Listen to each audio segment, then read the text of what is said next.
do. What we'll do is YouTube Studios. Give me a minute. Start trying to figure things out so I can get the artwork all done. But I gotta go up to the bathroom too. It's kind of more pressing. Be back.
All right, we're back.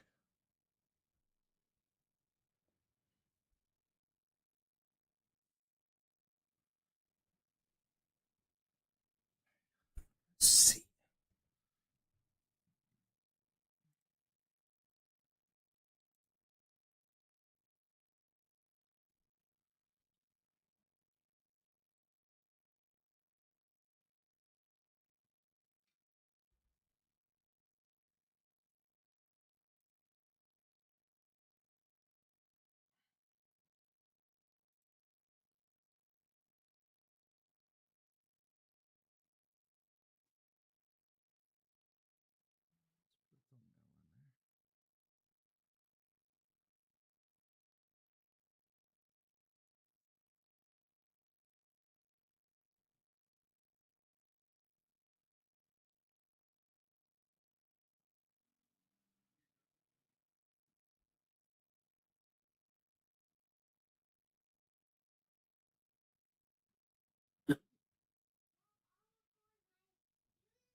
Hmm? You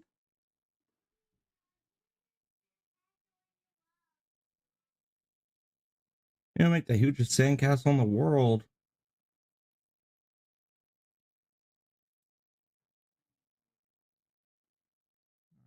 That is work.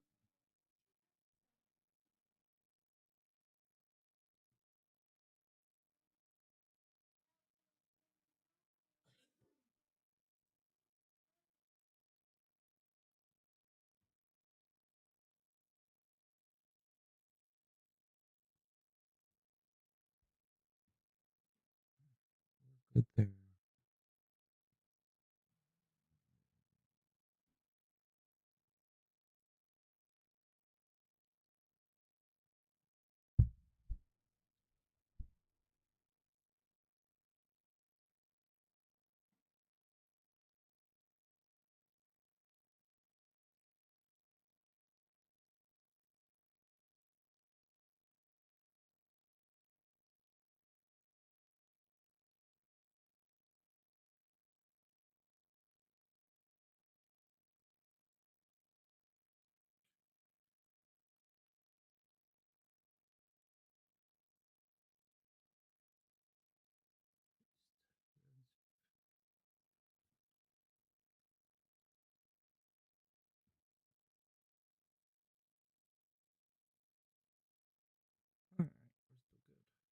All right, we're still good.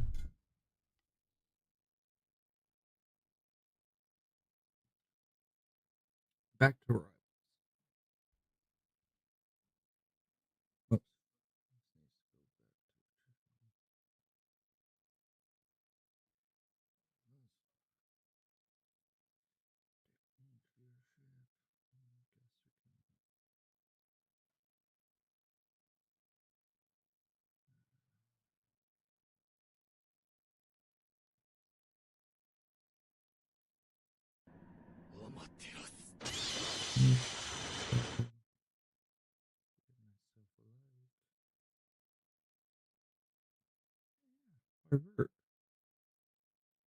Okay. I'm on top.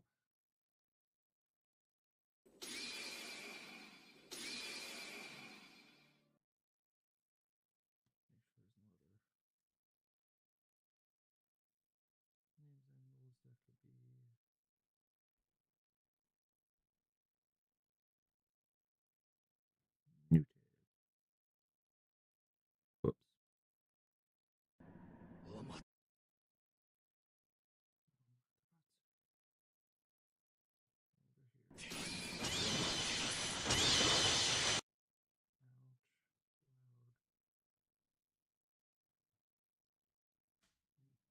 Just gotta make sure there's no full screen.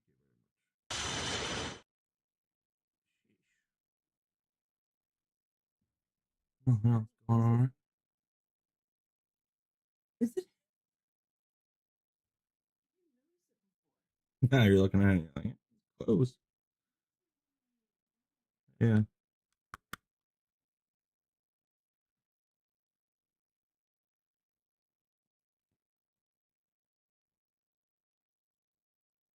There was a mod named Matthew JK. Matthew one day said he needed a place to stay. His parents kicked him out. I don't know. Oh wait, I was like, I know about yeah, this. you can come stay here. I don't fucking care. I paid for his cab, which was like about the creature? $300. It was from the airport. Paid for his flight too, and he stayed at the house. And he was just, I gave him a computer to use. Gave him a room, and all he really had to do, I had him mow the lawn like twice, and I think I had him pick us up Chick-fil-A, and he stayed there for probably a month, and then he started streaming, and I'm like, that's cool, do your thing, bro. Streaming on the PC I loaned him, and he got like a $30,000 donation. Congrats, what? Dude, awesome. You got some oiler. He had like 50 viewers or something, and he's like, I want to take y'all out, let's go celebrate. He took everyone to dinner. My brother Ryan is going over all my expenses, and he finds some really suspicious activity on CSGO websites where you like buy knives and stuff. I've never gone on these websites in my life. He's like, yeah, well, I see some purchases of like $8,000, $9,000 here. Like, I'm positive I've never submitted my ID. I actually haven't heard this. As it turns out, my mod was able to log into my PayPal, because you know how it saves your password when you log into stuff on your computer.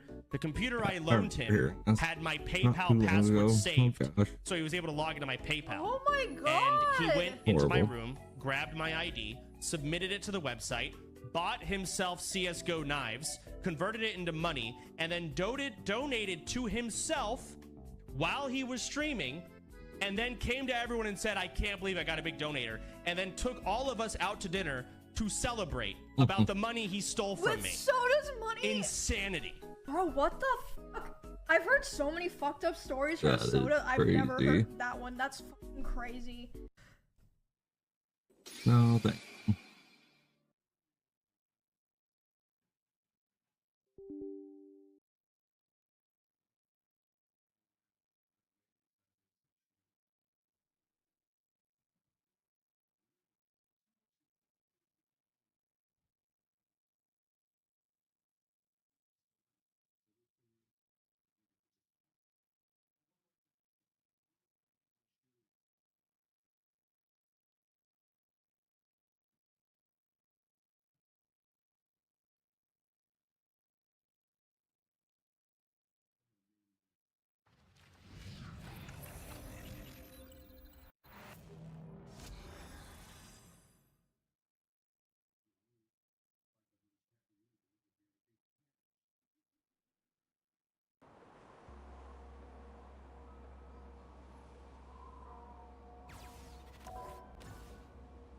For bread.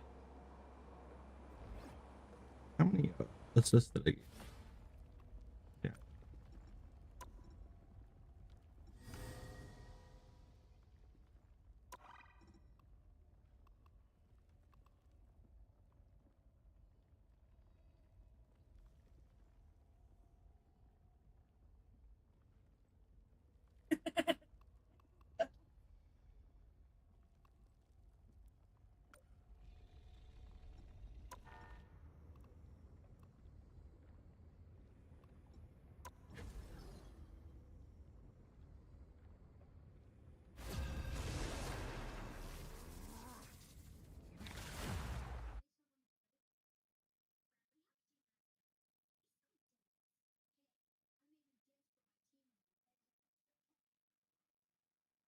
You'll need a top-notch team to win this one.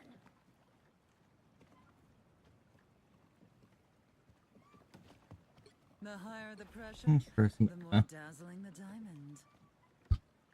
Hey, horrible.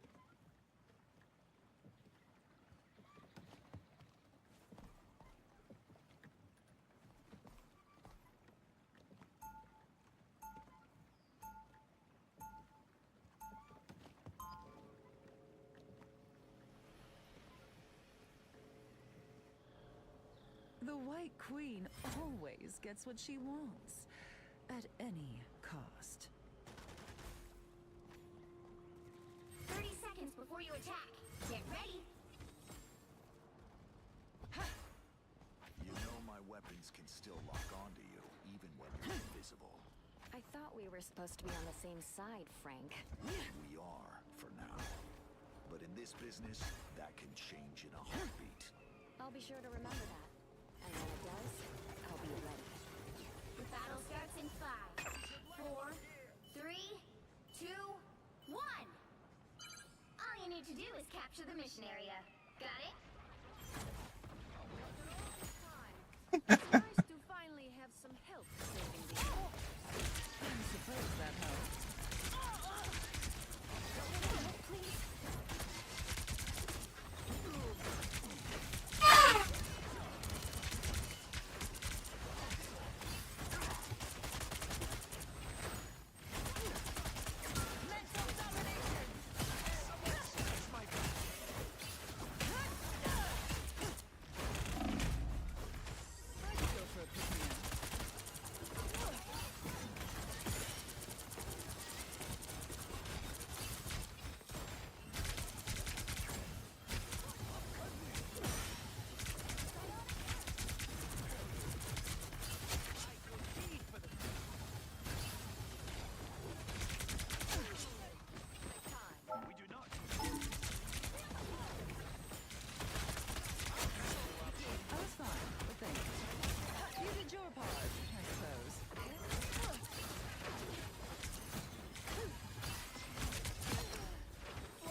Another unsuspecting foe. The war journal.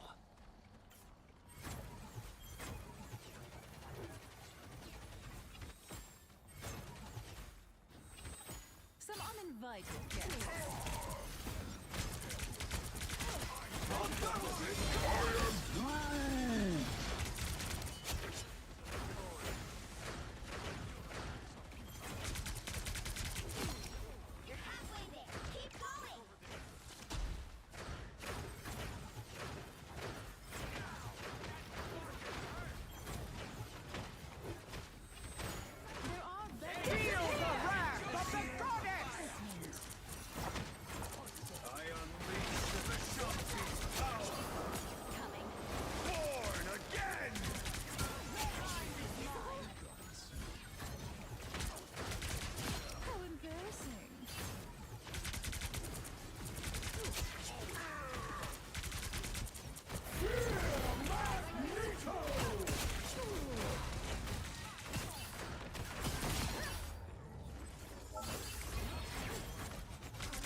I need way more assists. Way more.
I know the way to go. That's the. But I think I need to. DPS. Let's do that in quick. DPS.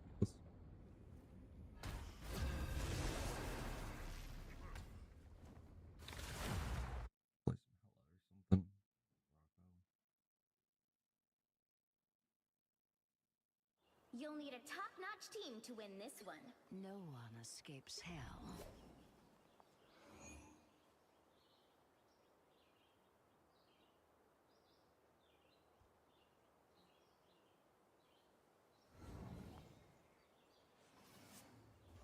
Full of what? Oh, geez, he loves them. The big kind? No, like. Oh.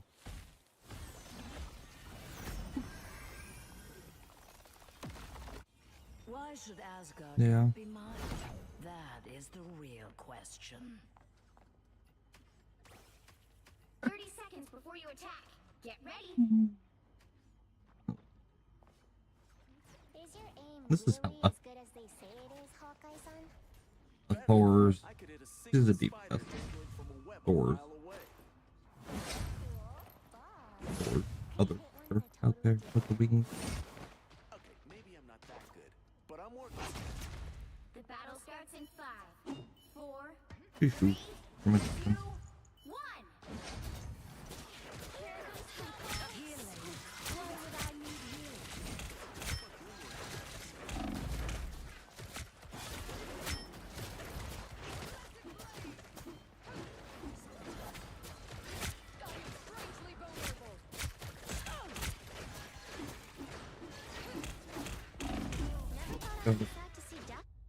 I did.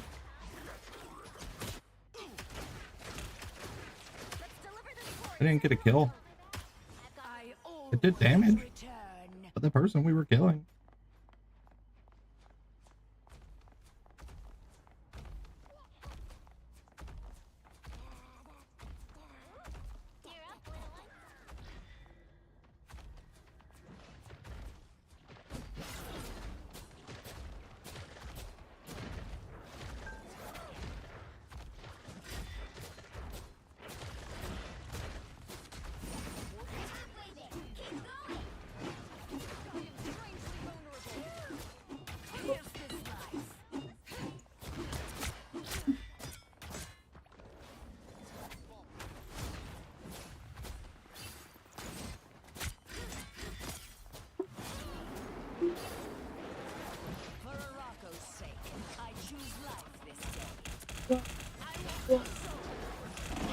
Playing this hella.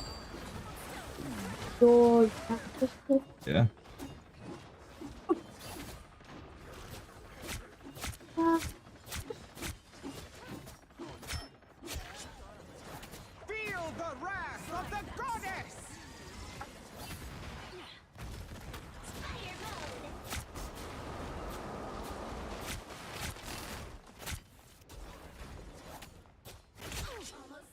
More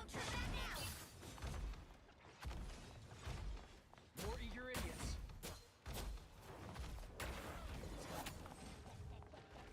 Ultron isn't going to make this easy, Dad. We'll reach the checkpoint.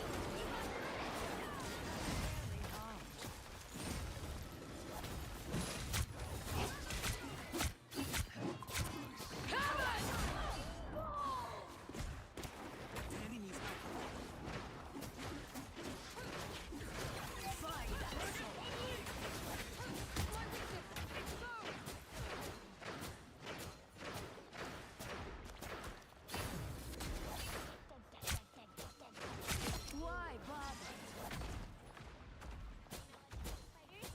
There's another one down.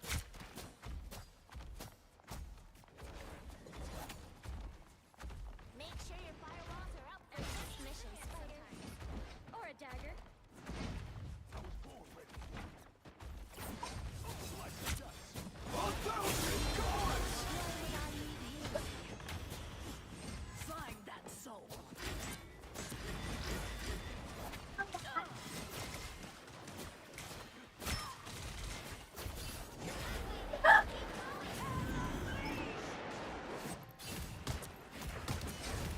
When I rise, they fall. Beyond count. Find that soul.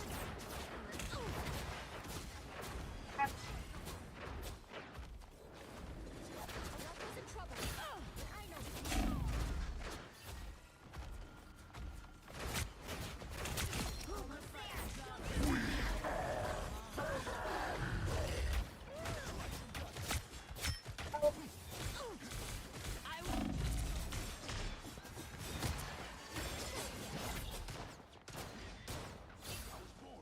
Enemies. Perfect. Everybody needs a hand sometimes. You are nothing!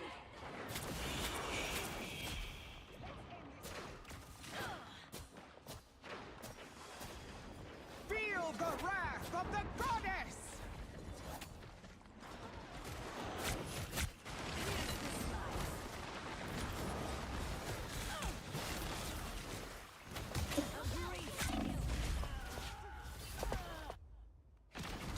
I did it today. I will get it. All the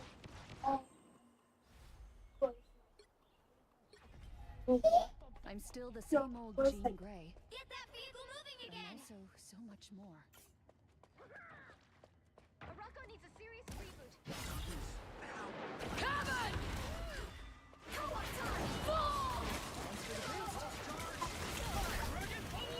Turning up the heat!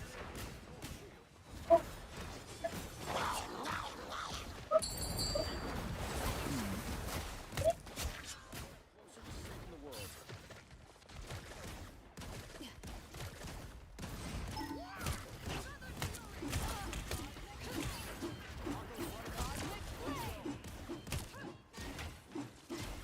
Get that vehicle moving again! 1,000 cards!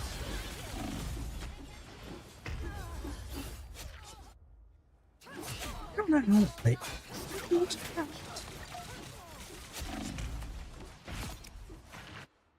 Reborn again.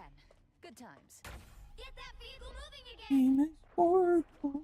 Horrible. Ultron's trying to knock us down, but we won't give in.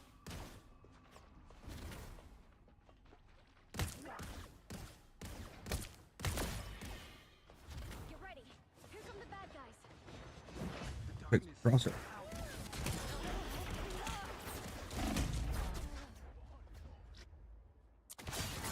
But that really, what happened there?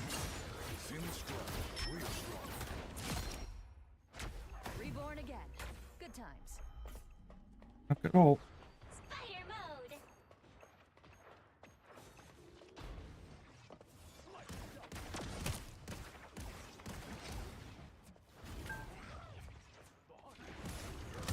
You are nothing!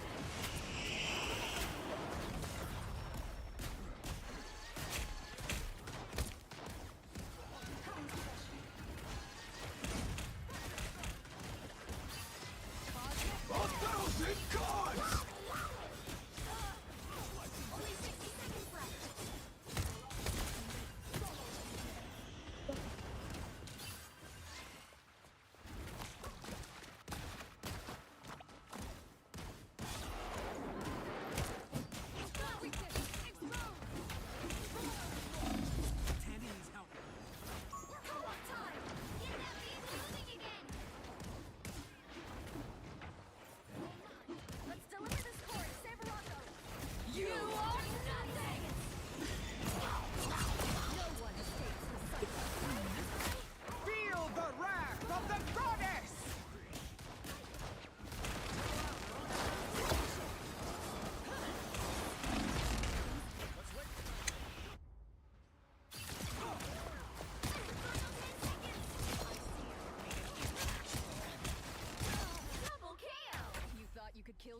Gray, please.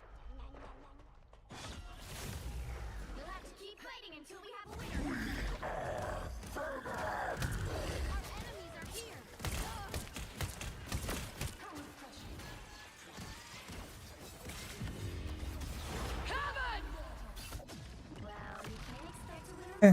I have to mess with them a little bit more. I need to change my crosshair up. I can't see it.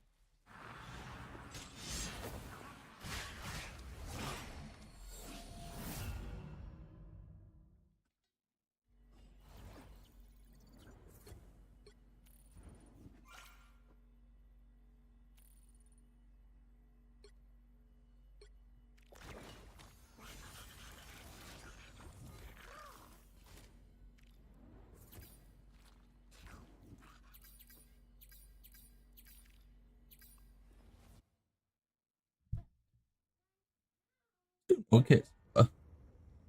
She's very precision. No, Hella, that's what her name is. Thor sister. Hella, Hella.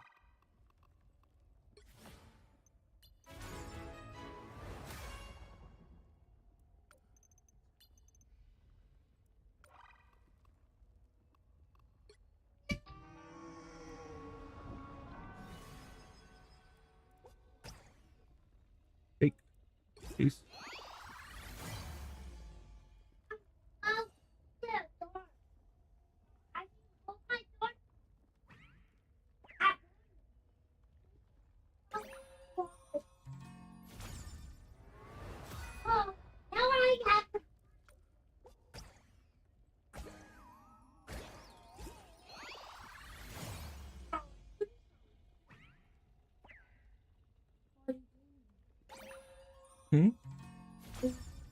It's a mini game.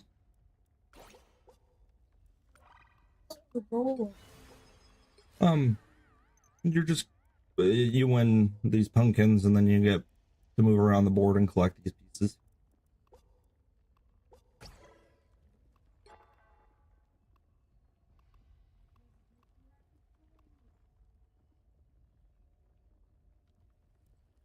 Yep.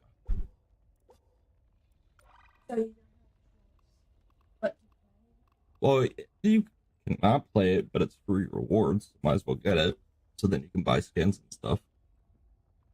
Because you can get new skins now. New skins have come to the board, and you can get the Storm Venom skin, this Doctor Strange skin, this cool Thor skin. Rivet. The beachy Thor. I'm not gonna get that one though. I like this fruit.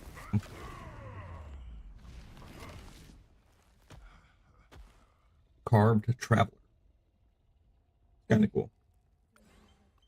And then I got this human torch one. It looks okay.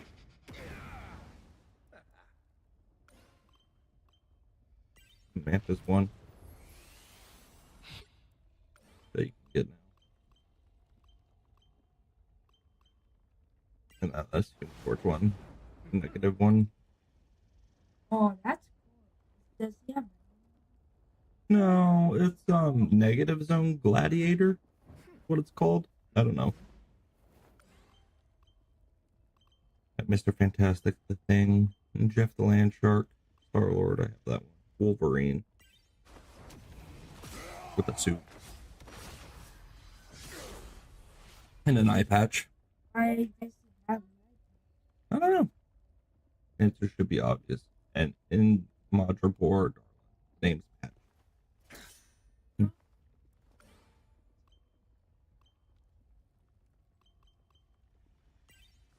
I like this Doctor Strange skin too. Kinda.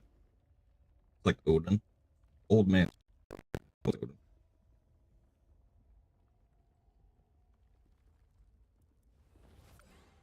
But I'm debating on the Storm symbiote one. Look, there's a bend. There's a bend.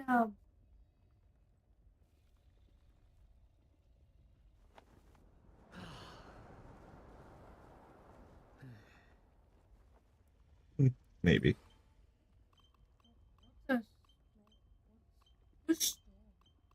gonna get this Venom one. Oh, that's. Mm-hmm. It looks like more contained. Mm-hmm. Like they made it to like.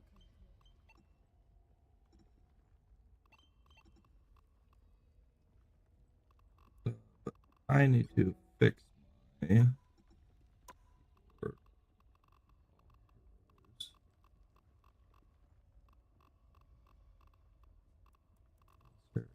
Let me save for Magneto.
Oh my god.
Night puppy.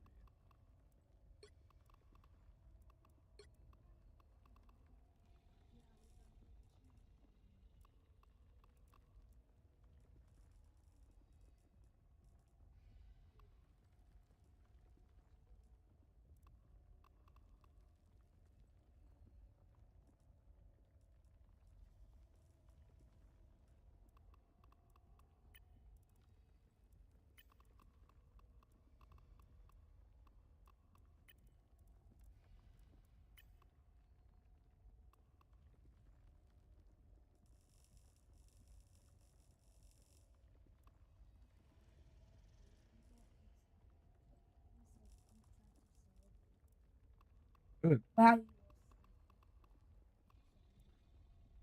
We're gonna do it.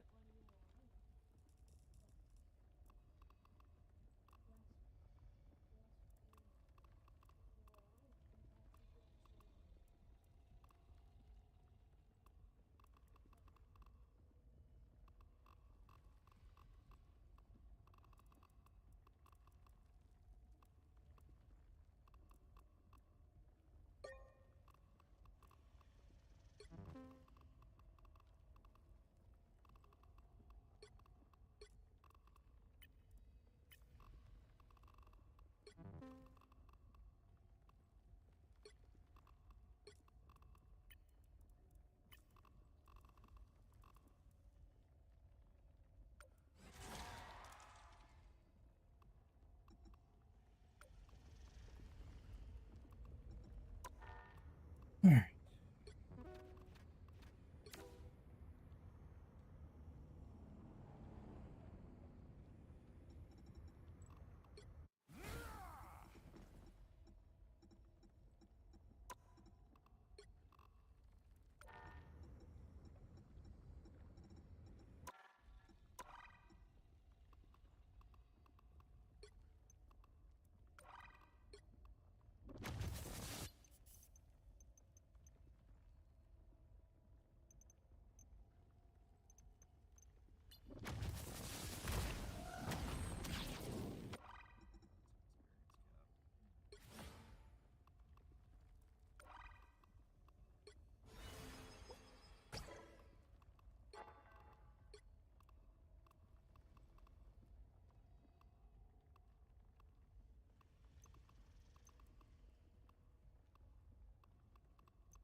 Or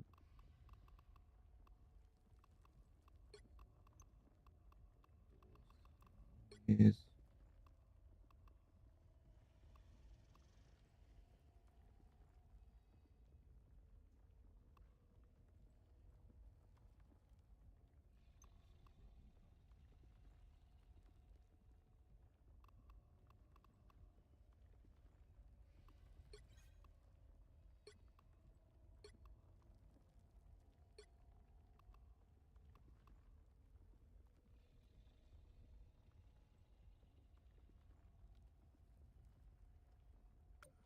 more duelist match. Trying to get better.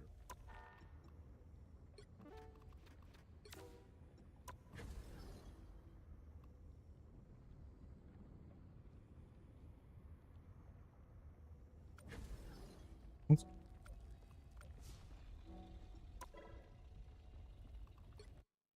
start spinning after a few games. Played an Emma game. I guess I would try to play Phoenix more. She's kind of nerfed, isn't she?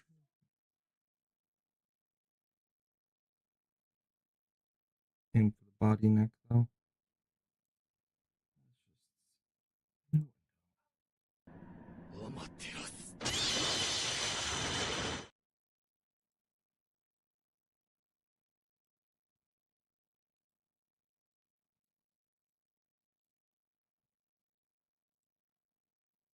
Window.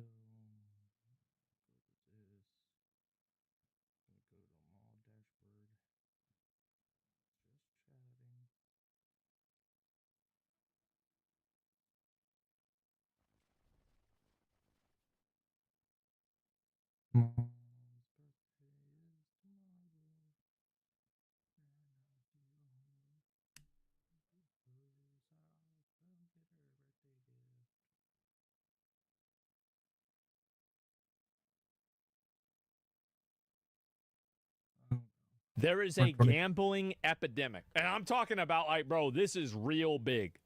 And y'all probably know about this already, but we getting into it. So it's a big problem. What's new? Oh, I know. Trust me, it's been bad for a while. But right now, it's getting a whole lot worse. And so, yeah, you got XQC, Aiden, Drake, Nade Shot, Theo Vaughn, Joe Rogan, Kevin Hart. Oh, man. You got all them boys. All right, let's get it. Gambling has changed. It used to be you'd lose your money on slots in Vegas, but today, not only can you lose your money you at can also home. bet on your favorite sports team. That's right. Coin toss, on this individual pitch, or on all three in a parlay. You can do it from your phone, your tablet, your Apple Watch. You don't just have to gamble. Gambling is more accessible now than it's ever been. Gamble on esports, on video game items, on slots with those items. You can do it in Roblox or on regular stocks, on meme stocks. Gamble with calls, gamble on earnings. Everything is a gamble. gamble. On calls with earning calls. You can gamble on political events, world events. You can bet if Zelensky's going to wear a suit before July, if Jerome That's right. Powell's going to That's say right. inflation is 50 or 60 times in September. And you don't just have to gamble on that. You can gamble on crypto coins, Trump coin, Dogecoin, Fartcoin. You can gamble on the champion of Fartcoin coin, and you can gamble on any of the posts the champion of Fartcoin has ever made on whether they will become popular or not. And if none of that's your cup of tea, you can also just gamble directly within your banking app on a game of roulette. Wait, there's a banking app that lets you gamble inside of it? That's like having a hospital sell crack. Yeah. Like a gentleman. What? Don't even get me started on the ads. Turn on sports, esports, podcasts. Oh my God. Not even my favorite political show is safe. Shout out to Prize Picks, the best app to fire on sports in the game. Yep. You will be bombarded with gambling ads by every famous person you've ever heard of. Oh yeah. DraftKings Sports. And they pay so much money. They pay tons of money. Gambling sponsors pay so much money. Yeah, they do. DraftKings Sportsbook. Uh-oh. How did we get here? And is it a good thing that we're turning every spare moment of our lives into a game of chance? I'm betting no.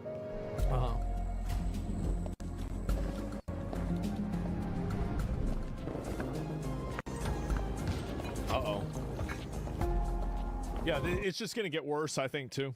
It's going to get even more common. Damn, what the fuck?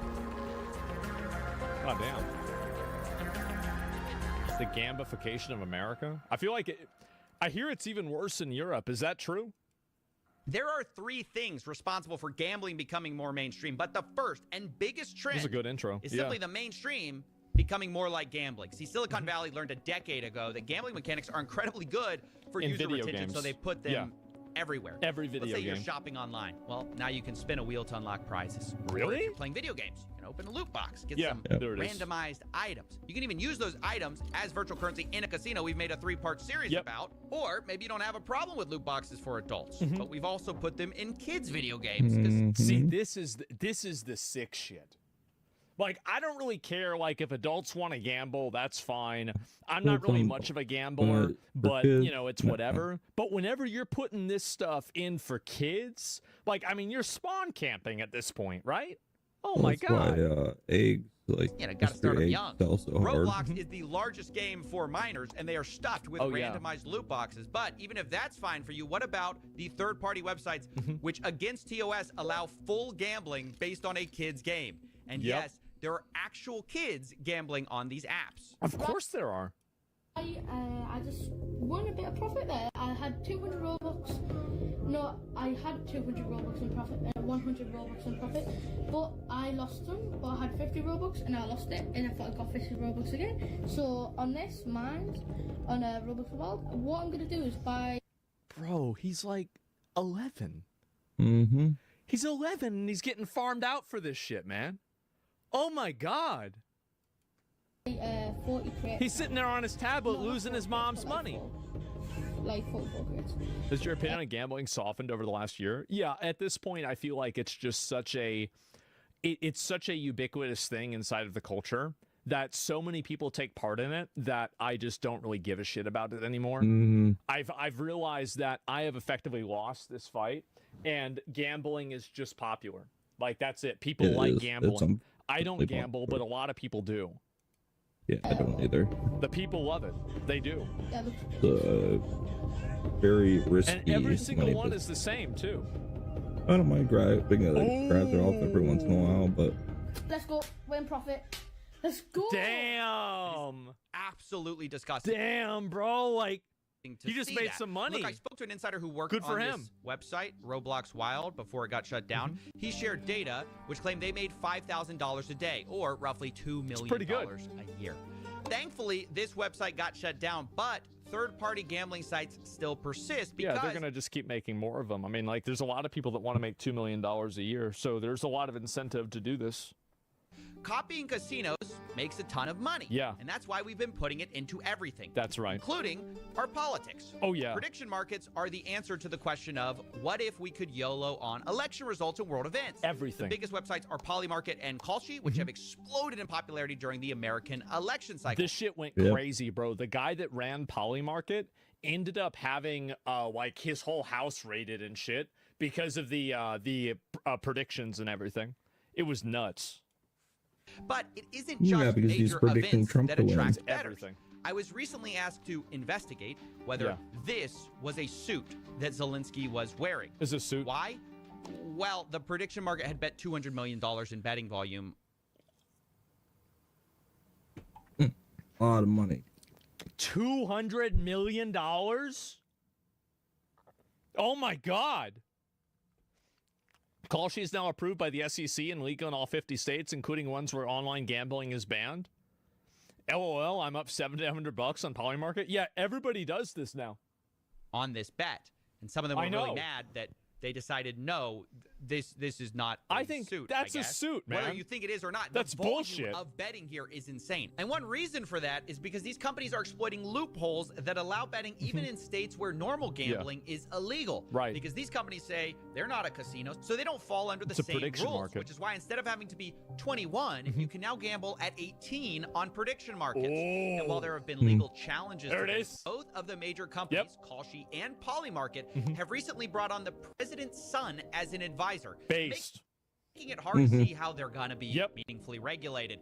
Meanwhile, all the major betting apps are busy launching their own prediction market copycats to get around the same weak rules that we still have regarding betting. And don't even get me started on the other loopholes that are out there. Have you ever heard of the TikTok of sports wagering? This is Cheddar.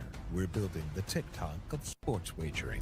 Wait, so you just get to swipe and spend your money on gambling? Legal. Oh my 20 God. More states than DraftKings. Accessible for 18 to 20. Even kids. 21-year-olds. Live in-game micro betting. Swipe to predict every moment of every play. I'm going to stop you right there. Wow. That's sick. If you missed it, Cheddar is a new startup trying to combine micro betting, TikTok, and Tinder features into one app. And one of the things they brag about is they're allowing 18 to 21-year-olds as a competitive edge. Guys, can you imagine like how much money the first betting app is going to make that allows children to use it? Like whenever you can find a way to legally advertise to 14-year-olds to start gambling, I mean, I think that might be the first trillionaire. It might be. The untapped market of teenagers for gambling? Now, to be fair, Cheddar has not launched yet. But this is obviously the future we're heading towards, turning everything into a maximally addictive gambling product. It's sports wagering with the pace of a I can't believe it. Yeah. Isn't that the most dystopian thing you've ever heard? We're trying to turn sports betting into slot machines. I mean, the funny thing is this whole product is built around yet another loophole called a sweepstakes casino, and that's how they get around the 21-year-old age requirement. Here's how it basically works. Sweepstakes casinos claim that you don't actually need to purchase anything to play, so it's kind of not gambling. In fact, you can get free coins to access their games, but they also have yeah, of course. But then there's second I know currency about this. which you can buy. Well, not buy. You get it for free when you buy the worthless coins. For example, their website says if you buy 100 cheddar coins, you get 5 bonus cheddar cash. Right.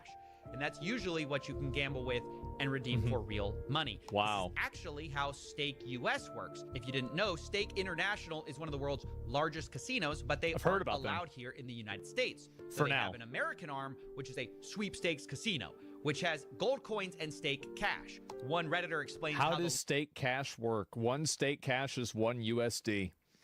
Loophole really works. Quote, one stake cash is 1 USD. They only use gold coins because they need to say that you aren't gambling with real money to stay open in the US. Except, of course, you are actually gambling with real money. They just have a virtual currency workaround. That's what I found to be so crazy about it, is that you have such an easy outplay for this, right? It's like you're just using virtual currency, but the virtual currency has the same value as actual currency, and you're buying the virtual currency with real money.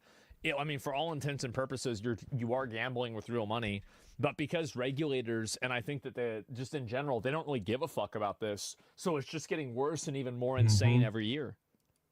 On which basically everyone has figured Does out. it work? Yeah. Some casinos are just kind of more honest about it than others. Sure. Cheddar's basically saying the quiet part out loud. That's They're right. going after 18 to 21-year-olds with TikTok, Tinder, sports betting at the pace of slots. And by the way, people are betting on their success. They're actually in a cohort of startups invested in by a Silicon Valley investment firm called A16Z. But if you think that's bad idea, that's Andreessen. Yeah. Now let's talk about banks and gambling. I recently made a video on Yada, which was a fintech, which is a complicated story. We've done a ton of work on here and here. But basically, the original pitch was a no-lose. That's the biggest venture capitalist firm, like, in the United States, by the way. It's bigger than Sequoia. Like, there is insane money inside of gambling because people are really dumb and they don't know math. That's the problem. Yada is? No. A16Z is it's an offshoot fund from Mark Andreessen's company, Andreessen, which is one of the biggest venture capitalist firms in the world. Statistics, man. Lottery, which gamified savings. Lots of YouTubers work with them, and they acted like a bank, at least at first, until they switched their new business model to be about allowing you to gamble inside the app and lose money. Damn, you get to gamble inside of your bank app. This is like, dude, gambling inside of your bank app, like, this is... As a degenerate, I really have to respect this. I do. I really respect... This is impressive. Like, this is some next level, bro. This is some degenerate, nasty-ass shit, bro. Essentially becoming a casino within what is essentially a bank account. That's right. And I should actually note that Yada recently shut down the banking side and have fully focused on the sweepstakes casino part. You got to go where the money's at, all right, guys? I guess it's a more profitable business, but it's a sign of the times that everyone is moving their app more towards gambling, and finance is going the same way. On August 19, 2025, the investing app Robinhood announced they are bringing sports betting prediction markets to their app. This is it, bro. Like, this is it. This is all it's going to be. I think this is the long-term culling of morons. Because people will gamble away all of their money on this bullshit. And it's happened to so many people. Announcement, the vice president of Robinhood claimed sports betting was a, quote, no-brainer, as we aim to make Robinhood a one-stop shop for all your investing and trading needs. AKA, we noticed people were leaving to other apps. We don't like that. We'd like you to never leave our app. And ironically, the very next day, FanDuel, a sports betting app, announced they were bringing stock market betting to their customers. Stock market betting, I feel like that's kind of the same thing, right? Isn't that like wet water? Like, I feel like, stock markets, people bet on stock markets all the time. We'll ask you, isn't that just investing? Gamification of markets. Why this move? Why FanDuel? Why now? For us to have a partner like FanDuel and be able to have 14 million accounts on day one, I'm not becoming a casino, contrary to popular opinion. I didn't buy a casino. These are... Okay. Semantics. Okay. markets that will be offered to the general public, and we think is massively exciting of what it could do.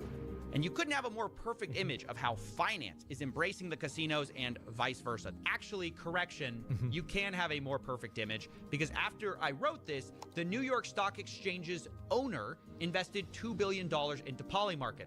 So fucking massive. This is it, guys. Actually, this is the perfect image of where we are. And a result is a lot of young people now see the stock market as kind of more like a betting market. The most popular group. Yeah, because they're retarded. That's the reason. So the reason why people do this is why sports betting and this type of gambling is so popular, is because it taps into the core American dream. To become rich because you're smarter than everybody else and think that you deserve it. That's the reason why this stuff is so popular, is because it makes people think that, because so many people and nowadays social media has made everybody narcissistic. It's made everybody think that they're the smartest person ever about everything. So now they're investing, they're lucky. Yeah, but you know who thinks that they're lucky? Narcissistic people that are completely self-absorbed. Those are the people that really get into gambling, because they're the ones that think, and I go to a gas station and the gas station has slot machines in it. Okay. It's probably illegal, but I don't give a shit. And I think it's fun to watch people lose their money whenever I'm there. So I'm certainly not going to complain. And I've been seeing them say, because I hear them talking to each other at the machines, and they're saying like, well, you see, you got to play this one. And so if you got to use $1, you got to do a bet where, you can't win if you just do $1, brother. I tell you, you got to do a $3, and I tell you, you do a $5 and you might really get something out of this machine. And they're sitting around telling them shit that, like, there's a strategy for hitting the button that says spin. Like, they're actually convincing themselves this, because, and I look at them, and whenever you look at some people, you just know they're retarded, right? Like, you ever try to look at a bird? You ever try to look at a chicken, like looking at a chicken's eyes? There ain't nothing there. This is just a walking nugget. This is a walking nugget waiting to happen. It's a dumb motherfucking bird, bro. Like, it's the dumbest motherfucking piece of shit you ever met. And you see these people, and it's the same thing. They like chickens, bro. They like chickens with the head cut off, running around, spending up all their money, trying to come up with strategies to beat the slot machine. And they always lose. I think it's because of social media and narcissism that's been created by the modern society that betting is so popular. And also a lack of education of mathematics and statistics. Reddit is personal finance with about 21 million followers. In second place, Wall Street Bets, where gambling on the stock market is embraced and celebrated. I knew somebody that made like $2 or $3 million on that GameStop shit a couple of years ago. Most during the meme stock craze of 2020, it was a girl, shifted too. How some people thought about investing. Instead of being driven by earnings, prices, usually they don't know how to do math. People gambled on memes, she attention, did. and vibes. People are chasing bigger returns and taking on bigger risks to do so. One measure of this is the amount of debt people are taking out to invest.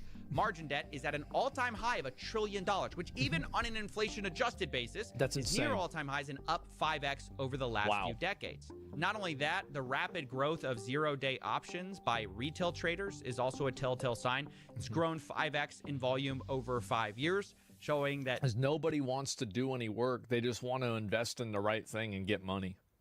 Everybody's fat, lazy, and stupid. People are trying to gamble more. Zero-day options are the stock trader equivalent of red or black at the casino. That's right. Fast action, massive wins or losses on a single day. But if the stock market is America's casino, then meme coins are basically the back alley bookie who will break your legs. That's like that. Yeah, bro. Like, that's like throwing dice on the side of the 7-Eleven, bro. Bigger price swings, faster action. Meme coins are even more degenerate than meme stocks and pump and dump usually within a single day. Among the people who trade these, pump.fun is the leading destination as the one-click launchpad. Anyone can make a meme coin in seconds, and there is no value in it other than the expectation that someone might be more foolish than you and buy at a higher price than you did. And of course, pump.fun is happy to take a cut and make most of the money. That's where they get the money, is the transaction fees. That's how they really cook. creators will lose, but now you can also get a cut if you're a content creator who pushes one of these coins. We've seen Guys, I just had a great idea. the same thing from launchpads like Meteora. They allow creators to have a split of some of the trading fees, and it kind of democratizes the grip. Yes. Now, anyone can farm their followers and That's fans right. for money. You don't have to be particularly sophisticated, and that's actually how Trump made millions of dollars in fees with Trump meme coin without ever selling. He just farmed the fees. And to be That's right. Yeah, you never have to do anything. You just get the fee money, and that's it. clear, this money doesn't magically appear. It's being siphoned away from regular people right. who mostly lose. It creates a sad ecosystem where most creators are racing to the bottom for attention to get their audiences to pump their worthless coins, leading to a predictable spiral where most are scamming, rage baiting, or otherwise trying to shock each other into becoming the biggest grift of the day. That's right. Hi. What the fuck? No. And they just have an Ethereum link? Oh my god. There it is, gentlemen. This is how to become a millionaire nowadays. Oh, great. Get grandma in there. Yeah. Thanks for the 20 bandos. It's ripping. What? Weapon! Guys, this is... Oh my god. If you've ever heard of a zero-sum game where someone has to win for the other one to lose, meme coins are negative sum because of all the trading fees. Most people, by definition, will lose. Yeah. The real winner, of course, is Pump.Fun and people pushing it. Right. According to one analysis, they've generated revenues of over $800 million. See, this is the thing is like, if you go back, and I want y'all to know that I was in this at the very beginning, okay? Because I could see this was where things were going. So if you look at my 24/7 channel, right? You see this one right here. I have my YouTube link called Virtual Exchange. My plan, even then, was to start one of these websites for trading and also gambling. And this was in 2012. Because I thought to myself, I said, people, yeah, exactly. That I was planning on, and the only reason I did the YouTube channel was to actually boost the website. But then I was like, well, fuck this. I'm making enough money with the YouTube channel. I'm just going to do this. So it's good that I didn't do this because like everybody says like, oh, well, you know, do you feel bad because you would have made a lot of money? I would not have made a lot of money. I would be in jail. Straight up, I would literally, I know me, I would have been in jail. Like I'd already be in jail. This would have happened probably 5 years ago. And so every time as people think it's live, yeah, sure. And so, no, I used to go and I was in on this because I realized that people were retarded really early on. Like I did, especially because I used to do GDKPs and I would do the math wrong and nobody would ever figure it out. And I was like, damn, they're stupid, huh? There's this many people that are stupid, don't know what numbers are. Well, fuck, man, I know what to do. Let's just get their money. That was it. Yeah. Trump would have pardoned you? Maybe you're right.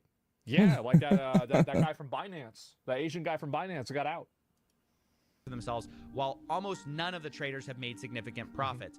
According to one analysis, 0.4% of all traders will ever make over $10,000. 0.4%. Well, that's you because you're special. So, who's special? No one. And look, the reason we're going through all of this is to explain the many ways that gambling is no longer just about slots, cards, brick and mortar casinos. We've injected it into every conceivable aspect of our lives. And that has two effects.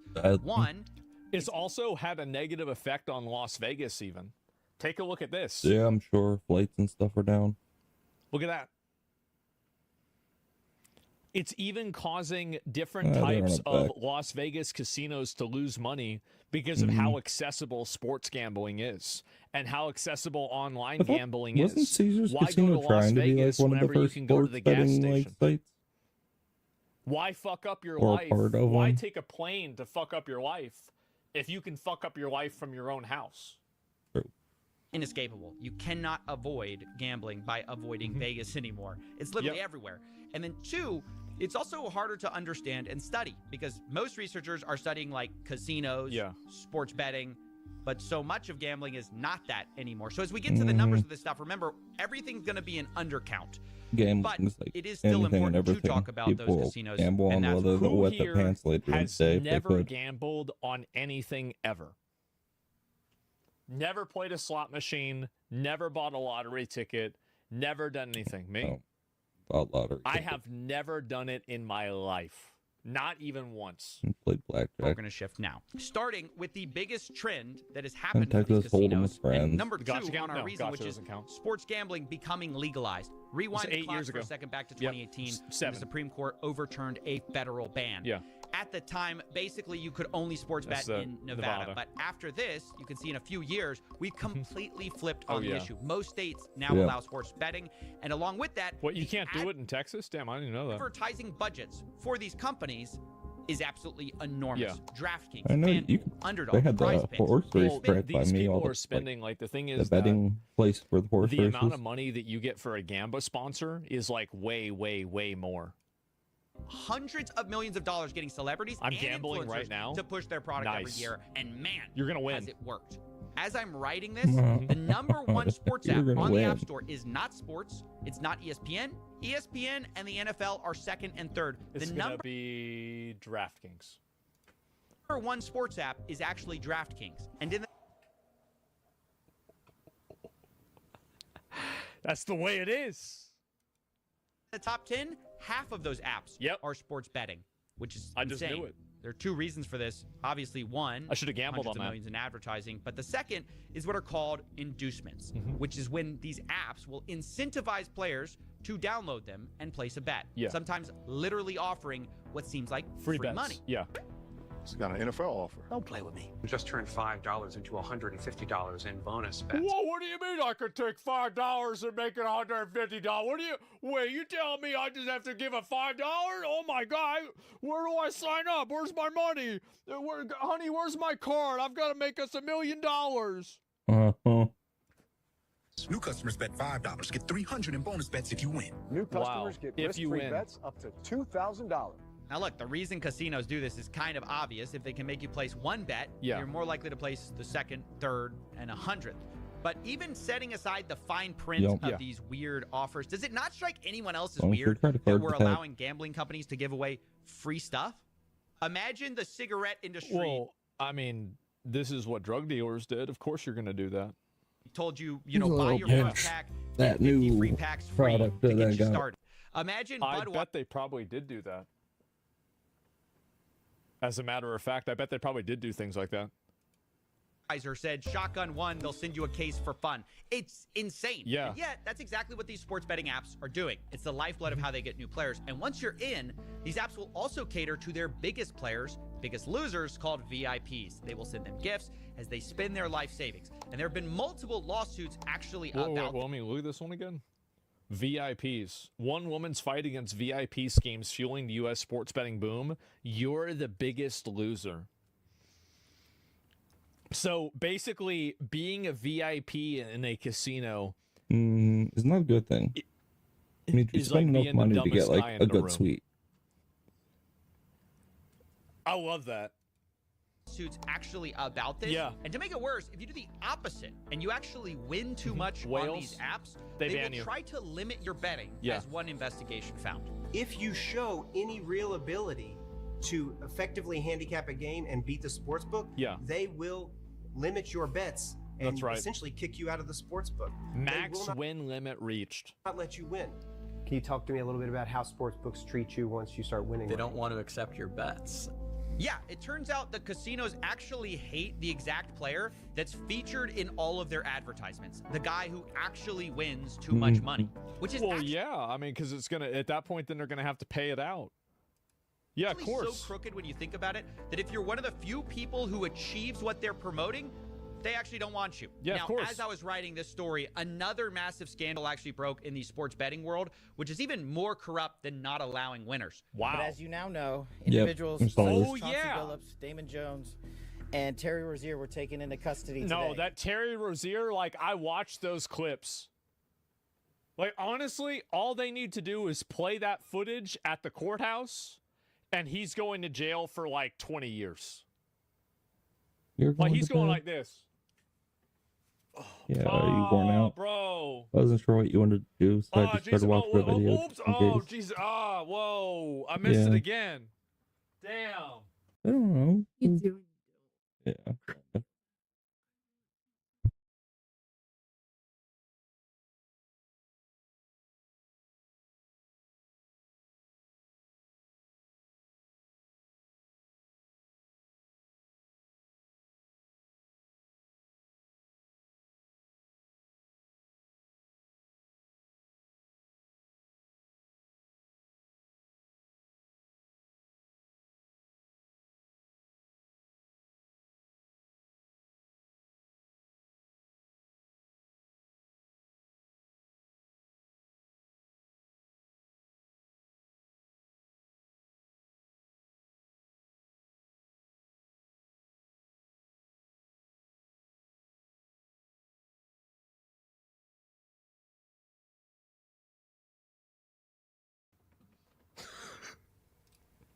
Former, current NBA players and coaches. What you don't know is that this is an illegal gambling operation and sports rigging operation that spanned the course of years. That's right. The FBI just exposed a massive sports rigging scheme that was using these apps to win money on rigged basketball games. Right. One example of this was March 23rd, 2023, when an NBA player, Terry Rozier, told a friend ahead of time that he was going to go out early on a foot injury. And so that night, $200,000 in bets were placed on his underperformance because no one else knew that he was injured. And a few minutes after Terry kind of limping around, he left the game and the bets paid off. A few days later, Terry Rozier and his friend allegedly counted the money at his house from the fraudulent wagering scheme. What a retard! They don't even try to hide it. Nope. And this was one of several rigged games the FBI alleged, but the media was quick to point out this isn't even the first time someone was caught doing something like this. Yeah, of course. Jonte Porter, who played for the Toronto Raptors, has already pled guilty. He's already pled guilty. He's awaiting sentencing for doing just what Rozier and Jones are accused of. So this train has already left the station, Laura. And I have to tell you, when Jeff Teague, an NBA player, says, oh, there's betting everywhere, it is everywhere. I've done ads for DraftKings. LeBron James has done ads for DraftKings. In fact, this is just the way it is now.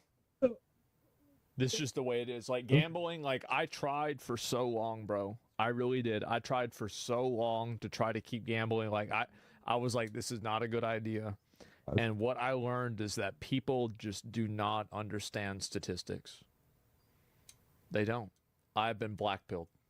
I am totally black-pilled on gambling now. I think that if you want to gamble, go ahead and do it. Yep. Is this the same as insider trading? Yeah, it is.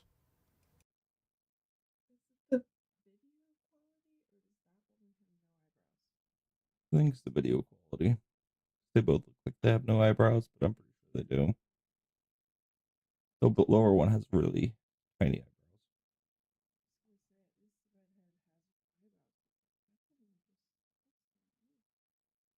Yeah, you can see Asmon's eyebrows. That's the video quality. Doesn't even look like the player has. Yeah, it does. Eyebrows barely.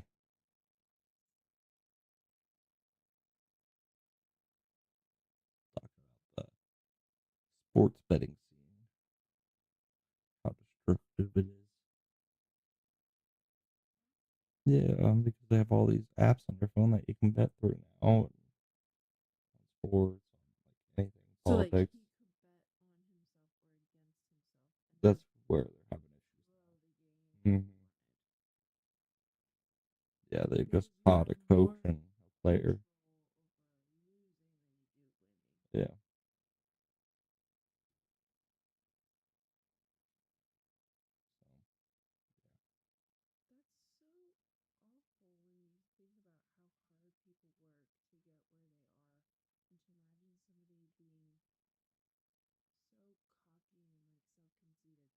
Mm-hmm. Yep. Apparently it was tied to like mobbing some of these players.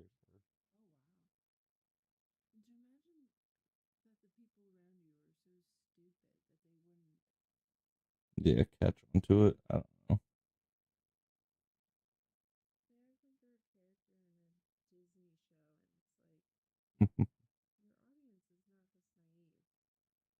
Yeah. Some people are. Some people are complete idiots. No.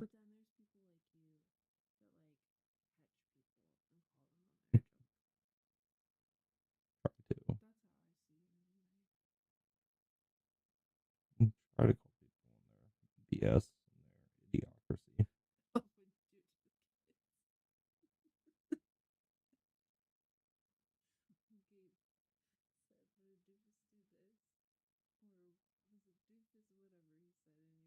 You Mm-hmm.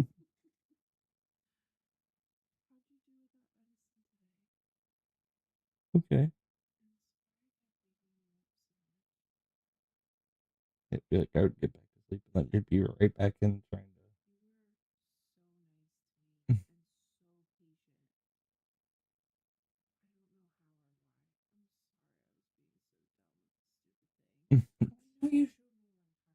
Yeah.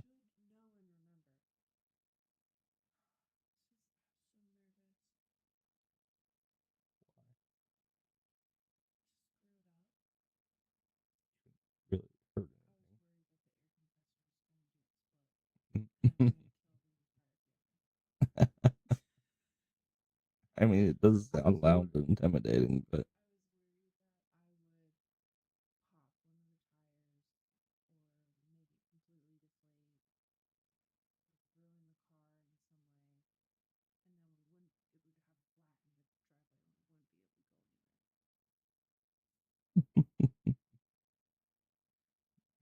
You were fine. You got it after I showed you one more time and figured out there was a kink in the line. Just like a water hose. If there's a kink in it, it won't.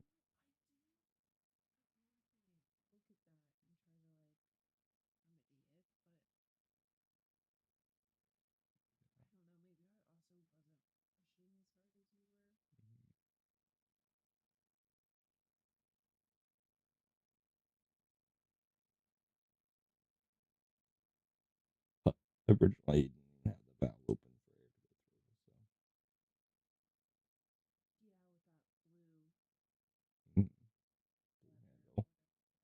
air to go through. So. Mm. Handle. Mm. It's called a ball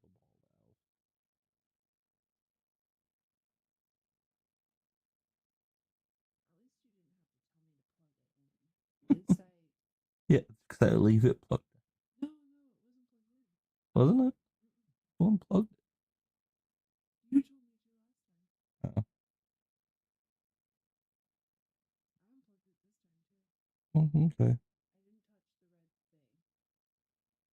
Oh, yeah, you should have touched that. Yeah, you should have turned it off.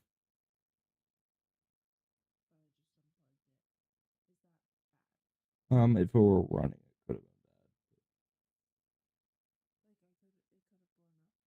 been bad. No, I mean, you could have potentially damaged the motor in some way. Oh. It wasn't doing Okay. But it's not good to just plug it in and then have it start right away, too. You want to have it start under your terms. That's why there's that switch to turn it on and off. So after it's plugged in, you're ready for it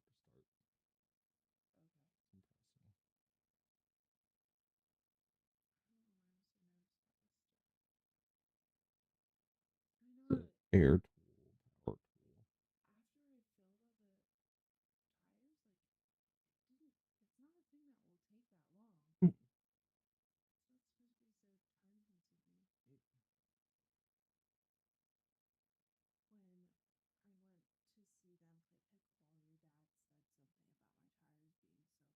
Hmm. Mm.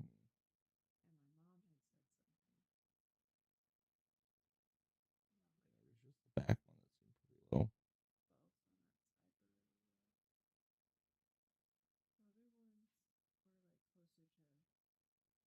40-ish.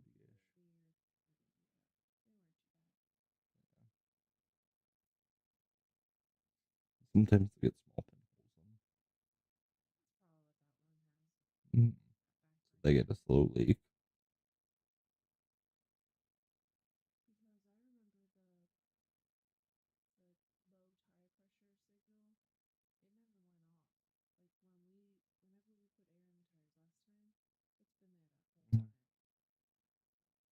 Got a bad sensor again somewhere. That's why I hate those tire pressure sensors. But they fail more than they help. They fail all the time.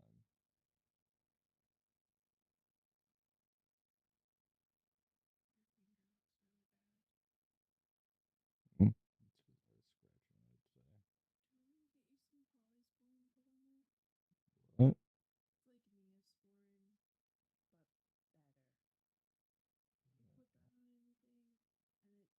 Let's go put some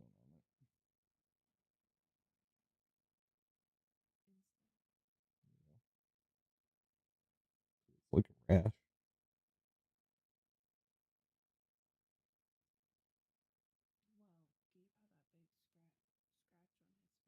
Mm.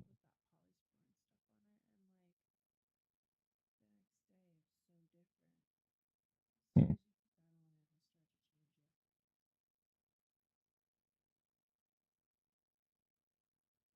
Mm. Probably just put some hydrocortisone 10 on it. I have it over here. It's in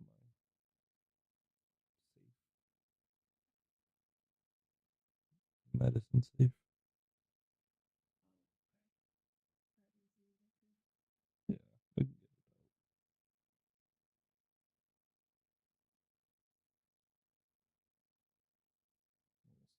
Almost looks like one of it was infected, but I squeezed it and it's not infected. There's no more pus in it, but it was a little pussy. Yeah, it just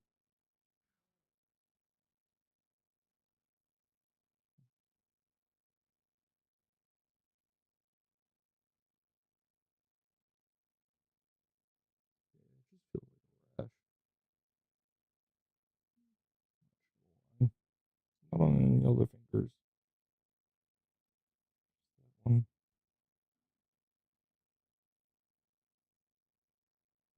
Happens sometimes.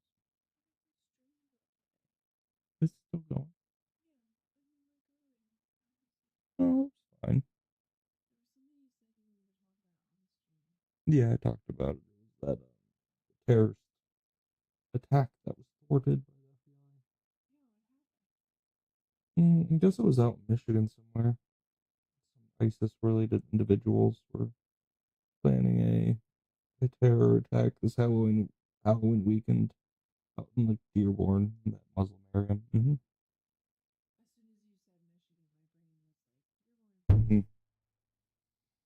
But yeah, the FBI thwarted it. And we're here.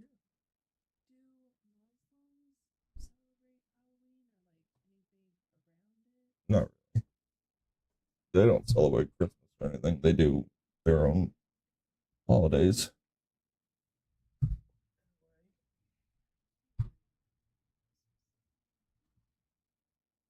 Hmm?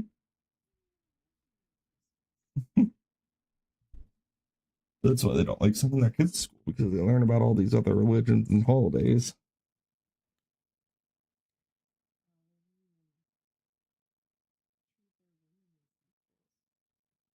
They don't, because they're not.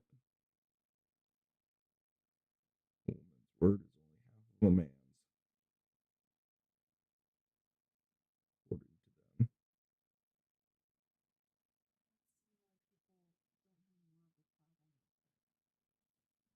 People choose to listen to what benefits them, not what necessarily the full truth is.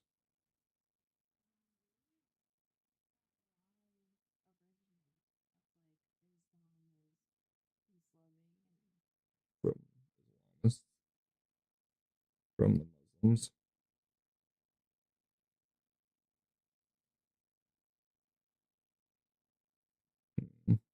Don't know why exactly. I mean, I understand why, because they're trying to recruit as many people as they can to their cause, so they take over and then can initiate the Sharia law.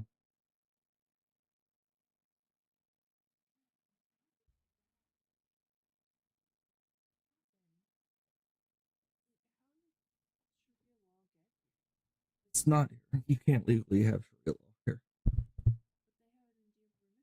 They try to enforce it in township, but technically they can't enforce it on somebody that's Muslim.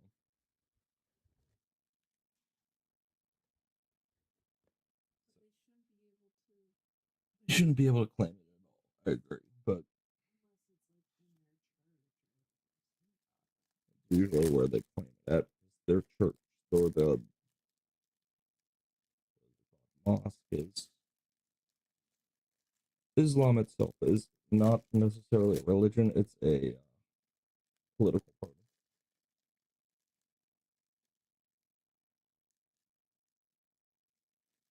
Because the whole book is about controlling and running people and ruling the world. And the world being owed to you.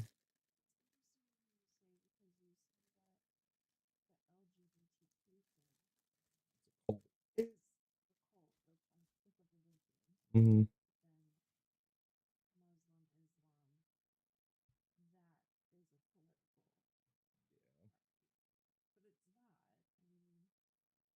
In a way, it is. Because it's trying to enforce its own rule of law.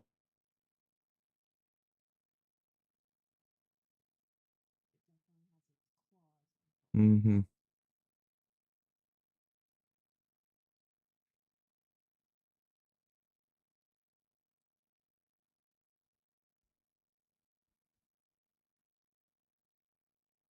What up? Mm-hmm.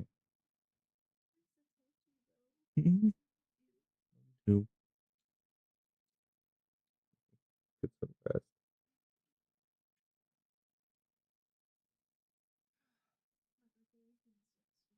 I know. I don't know. Probably not.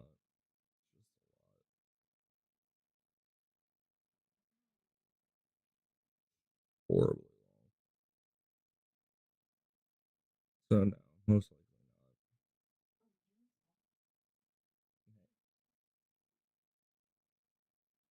not.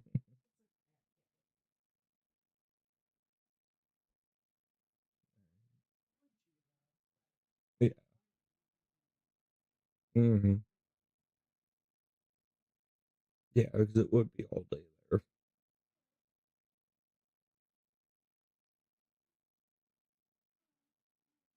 Love you too. Night.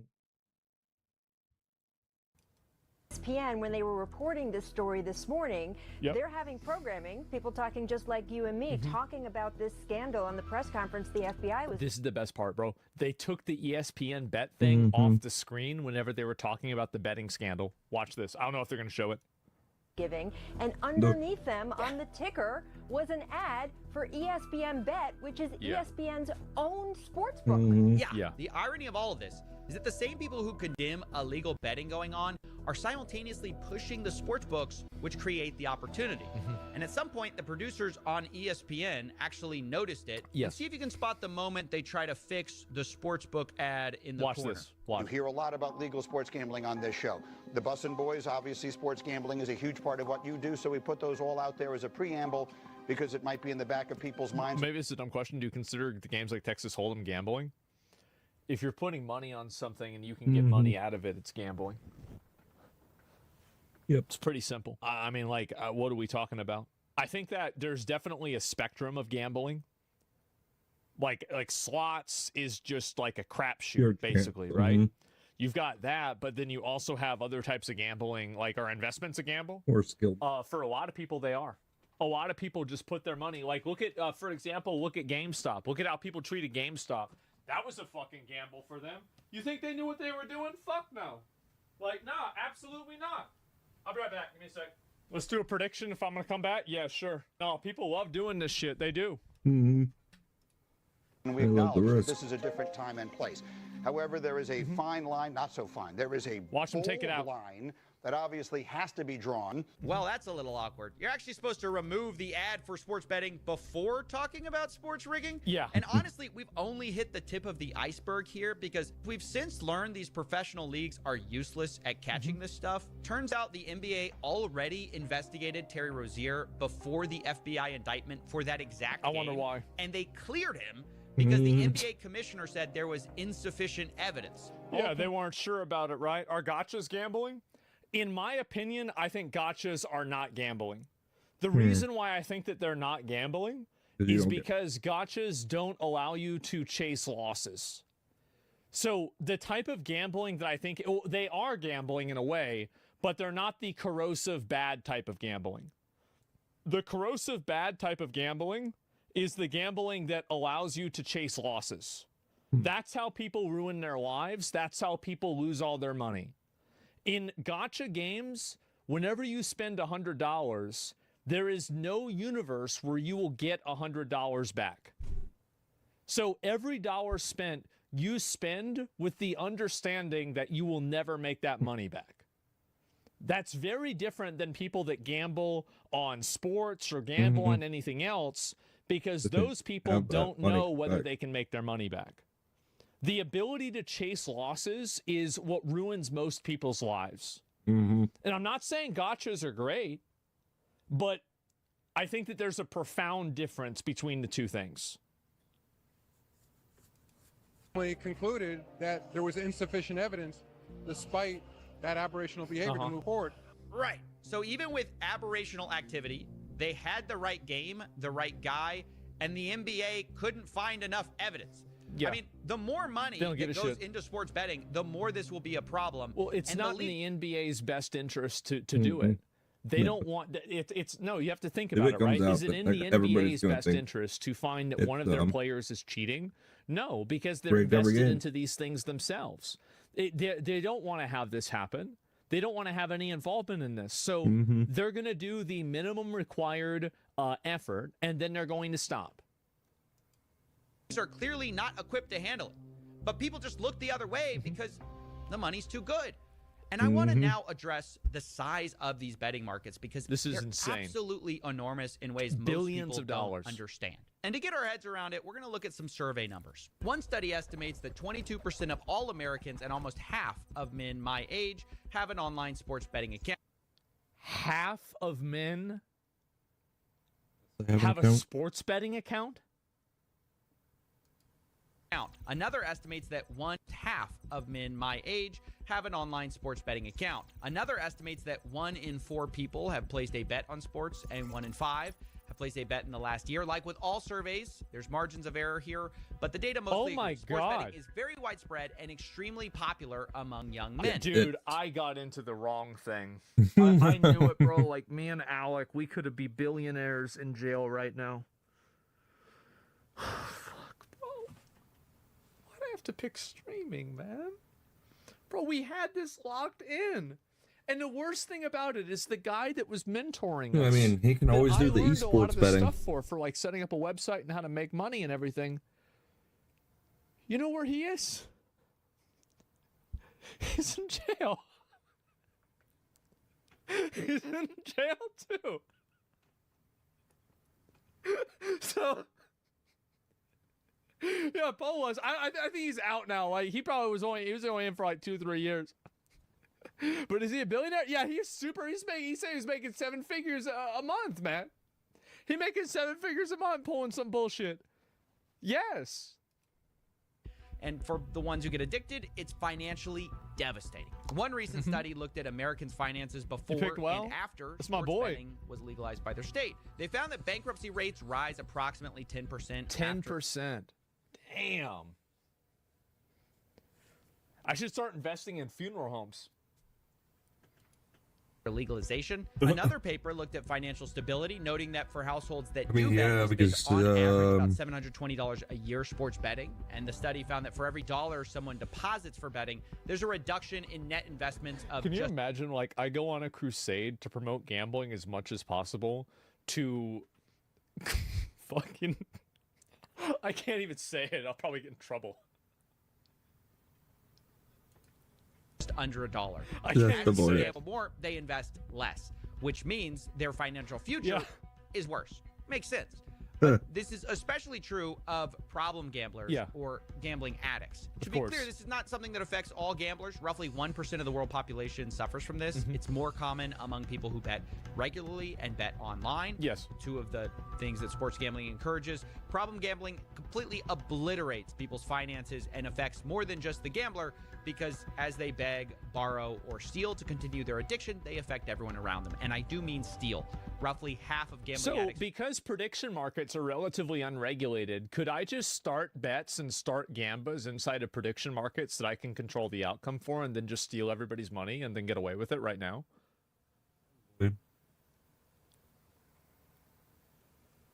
Yeah. It's a good idea. That can't be legal? I'll have my friend do it.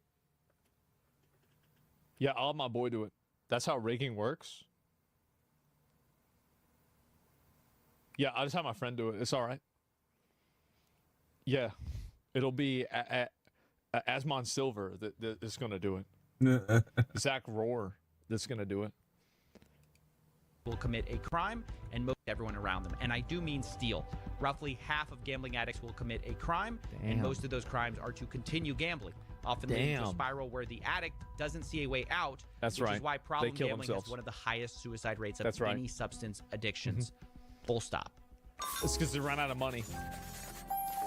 I don't get it. You know none of this matters, right? Yeah, I love this. Yeah. Yeah. You tried this before with Ruben. I really need to start. I need to start going on these prediction markets, man. I really do. I think I'm gonna get. They would ban me. I gotta do this a lot. CS2, and it did nothing. Yep. No, literally, I mean nothing. Absolute silence. All the moralizing, the anti-gambling. You're wasting your time. Yeah. Yeah.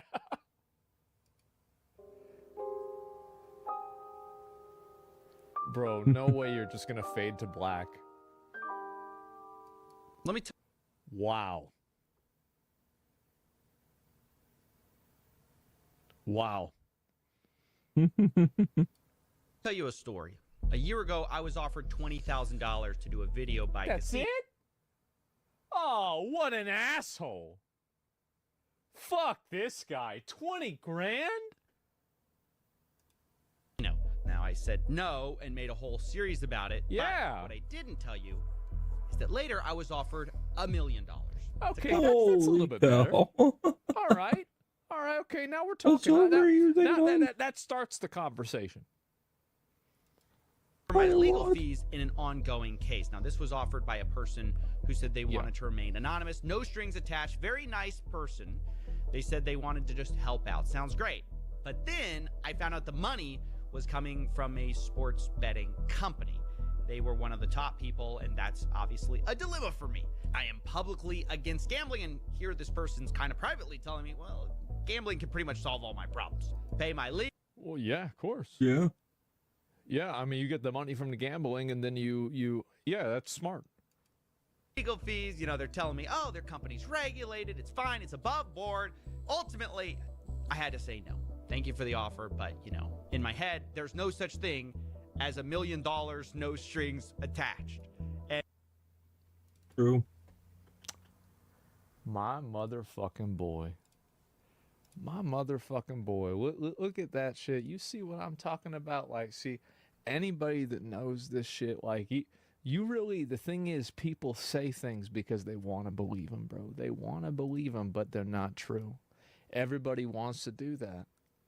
See, I told you guys, this is just the way it is.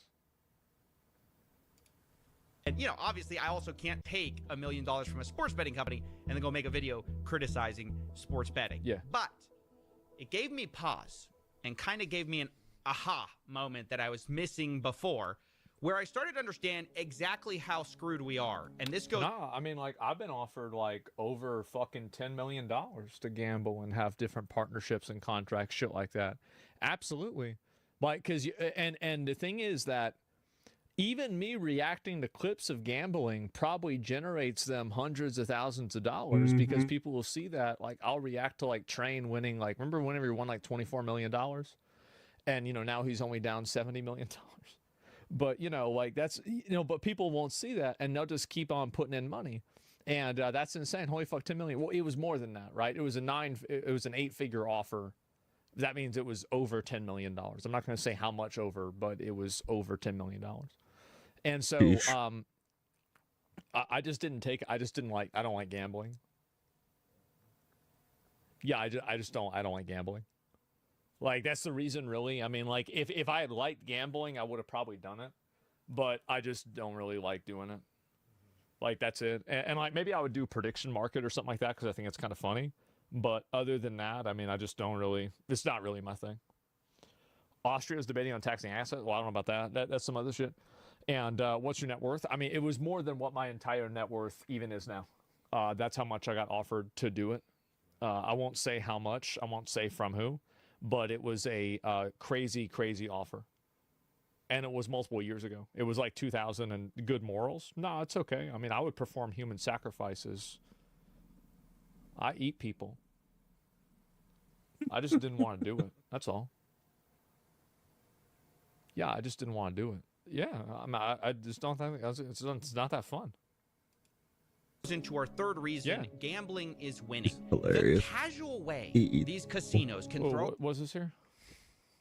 Aiden Ross leaks mind-blowing figures behind Twitch gamble. Oh yeah. Okay, I gotta go to the bathroom real quick. We'll continue this video when I get back into some DJ hour stuff.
All right, we're back. Continue to watch the video. Vidya.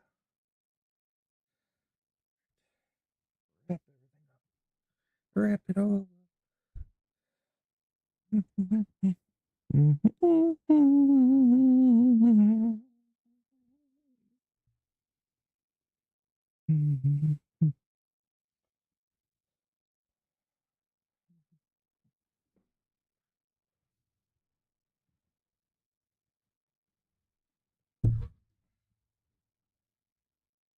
We're giving him a lot. Casinos can throw. Train claims he made $360 million gambling from gambling streams. Yeah, he made a lot too. Yeah, for sure. These are my boys. Around life-changing money for any normal person is why the data will never fix this. Life-changing money for any normal. Okay, yeah. Well, I mean, even Kick, like, I mean, Kick wasn't even for Gamba. It wasn't even for Gamba or anything like that. It was just to stream on Kick. Person. That's it. Is why that's how big it was. Will never fix this. It's why having enough sad facts about addicts or interviewing people whose lives were ruined will not change things. Believe me, I've done it, and it's never moved the needle. It won't work. To be honest, it's not even debatable that gambling is. You know what's funny? is that have you ever considered the fact that these videos might get even more people to gamble? Because people will see morons lose and think to themselves, you know what? I could win. Bad for most people. That's it. Life-destroying for a few. Even the industry kind of admits that. But the reason gambling is everywhere in spite of that, there's a chance. There is too much money in the game benefiting the people that make the final decisions. Right? Exactly. Think about the states with tax revenue, the casino Big money. profits. It's a big money situation. Big money. XUC $100 million. Influencer payouts. There's a small group that gambling is incredible for. So incredible, it basically defies logic. I'm talking billions of dollars in profits. And if you want to understand why gambling is everywhere, you can't just look at the statistics. You have to look at the money. And I want to show you exactly how... The money for it is insane, man. It's absolutely insane. The same as you won't steal a car thing that made piracy popular. Well, it's hard to steal a car. There's a bunch of complications with it. It's really hard to do that. Like, because you have to do a number of things. Like, you basically only can steal a car for parts. Yep. Especially now, because they have so many trackers and everything. So, like, you don't even want to do that. I would download a car for sure. It's not really hard. Yeah, but Kia Boys, think about the Kia Boys. They steal a car, they sell it for $150. How do you know? Because my dad taught me about it. He taught me how to steal anything. Like the thing is, whenever I was growing up, my dad would teach me how to steal anything, how to kill people with things, how to scam people, economics, how to run a company, let's see, how to avoid getting caught by police, how to detect police officers. Like this is just whenever I was a kid. Like this is me growing up. This was really, you know, like I'd be driving around 7 years old. My dad'd be like, "All right, you're gonna be able to watch for cops, and I'm gonna be driving like 90, and your job is to watch for cops. If you mess it up, we get a ticket." And I said, "Oh, you're gonna put that on me?" He says, "Yep, that's right." Yeah, I said, "I'm 9, by the way." Yeah, exactly, right. You skipped tutorial? Yeah. No, this was it. Like, and did you mess it up? No, never mess it up. Honestly, I was better at it than he was. Like he never really, I think he didn't really give a fuck, man. Like he didn't really give a fuck. Like I remember I was telling him about like, cause I knew about the stuff with Miz driving really fast before it went public. I was telling my dad about it. And I was like, yeah, man. Like he was driving like 140 with Emmy in the car. And my dad's like, what? That's it? I was going 160 the other day down to Sean's house. Got there in 10 minutes.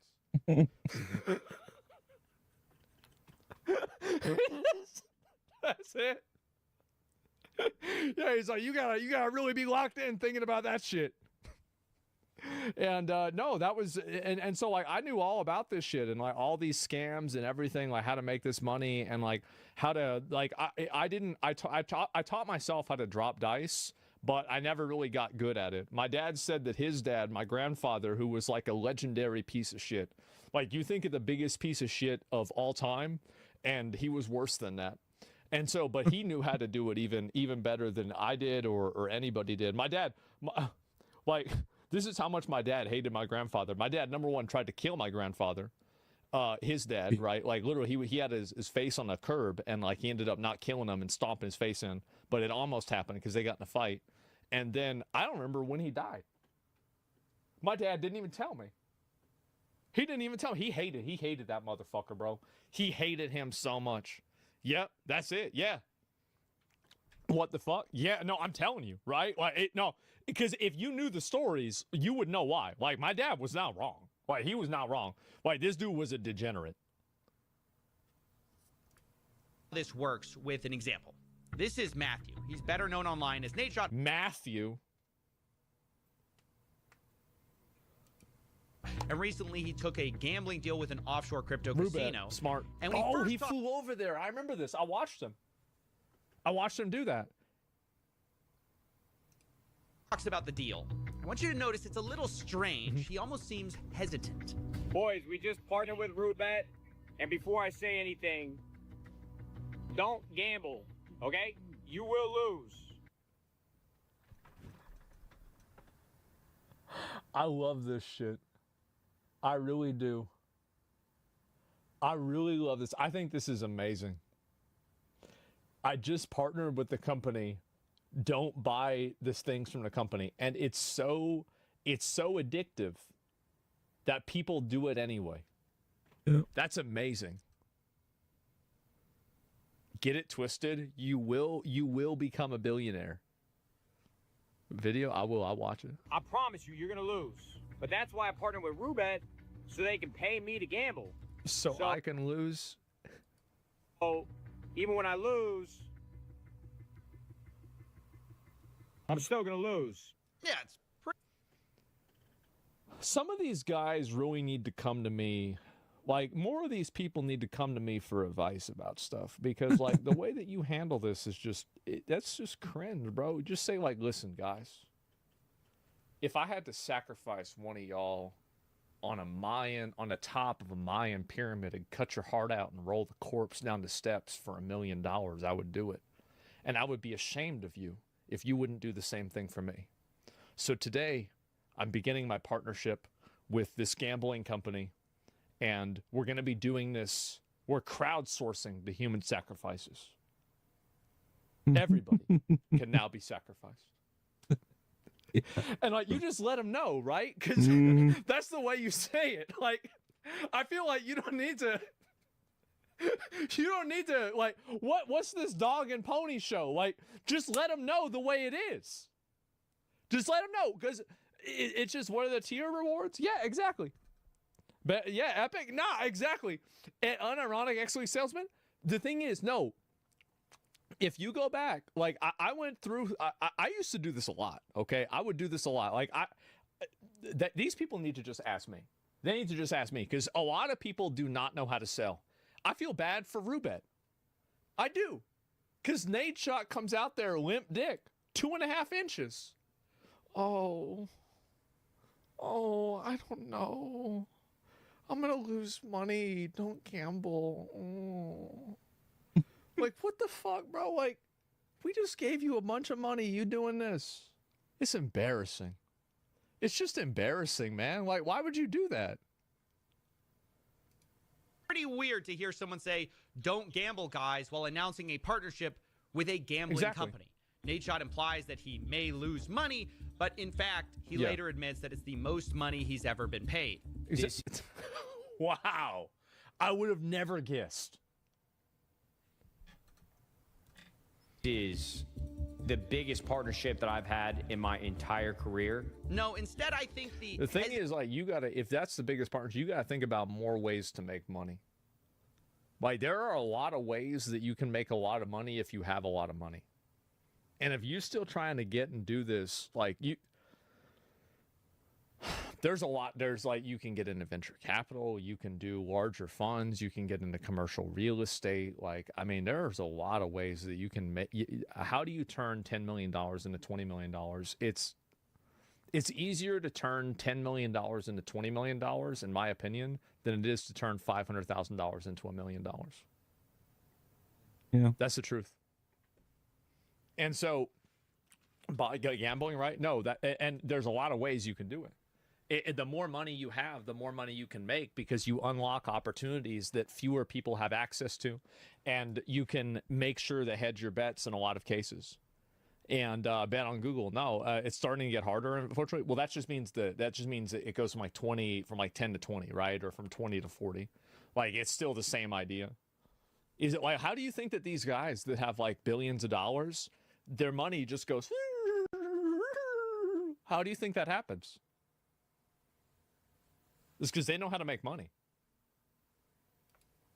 See, the weirdness of this video is because Nate Shot knows pushing gambling is kind of bad for people. Yeah. He said so in a podcast a couple years ago.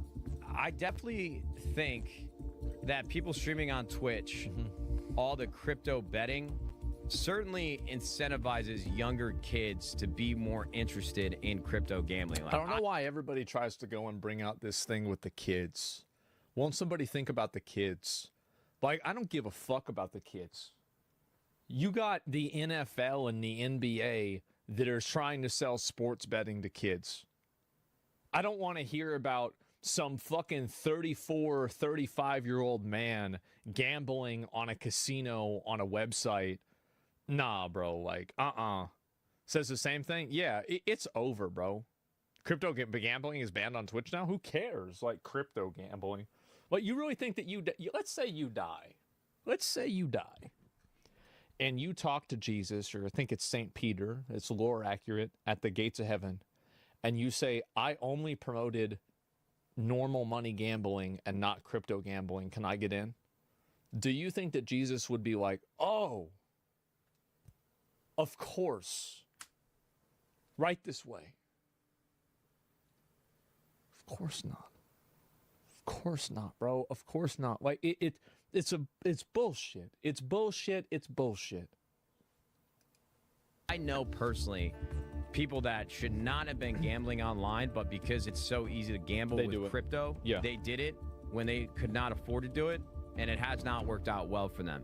Right. Nate Shot knows personally it's bad. Yeah. But for the reason why he's doing it anyways, just fast forward 2 minutes in the podcast and we find out, because the host asks, a hypothetical.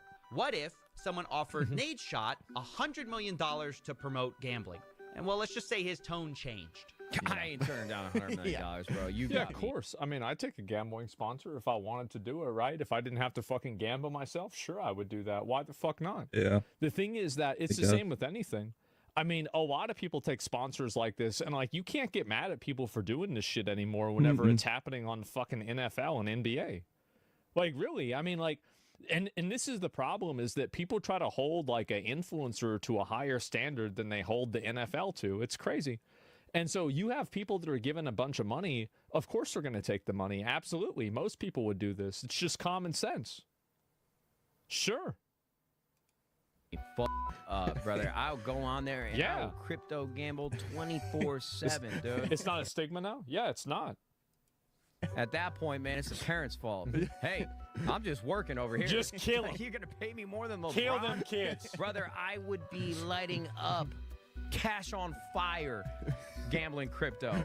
I would sell my soul for 100 M's. Are you fucking kidding me, dude? We should clip not even that much money. You're gonna do that? Like, I mean, I don't know. I mean, there's a lot of ways. As we should send this over to Kate.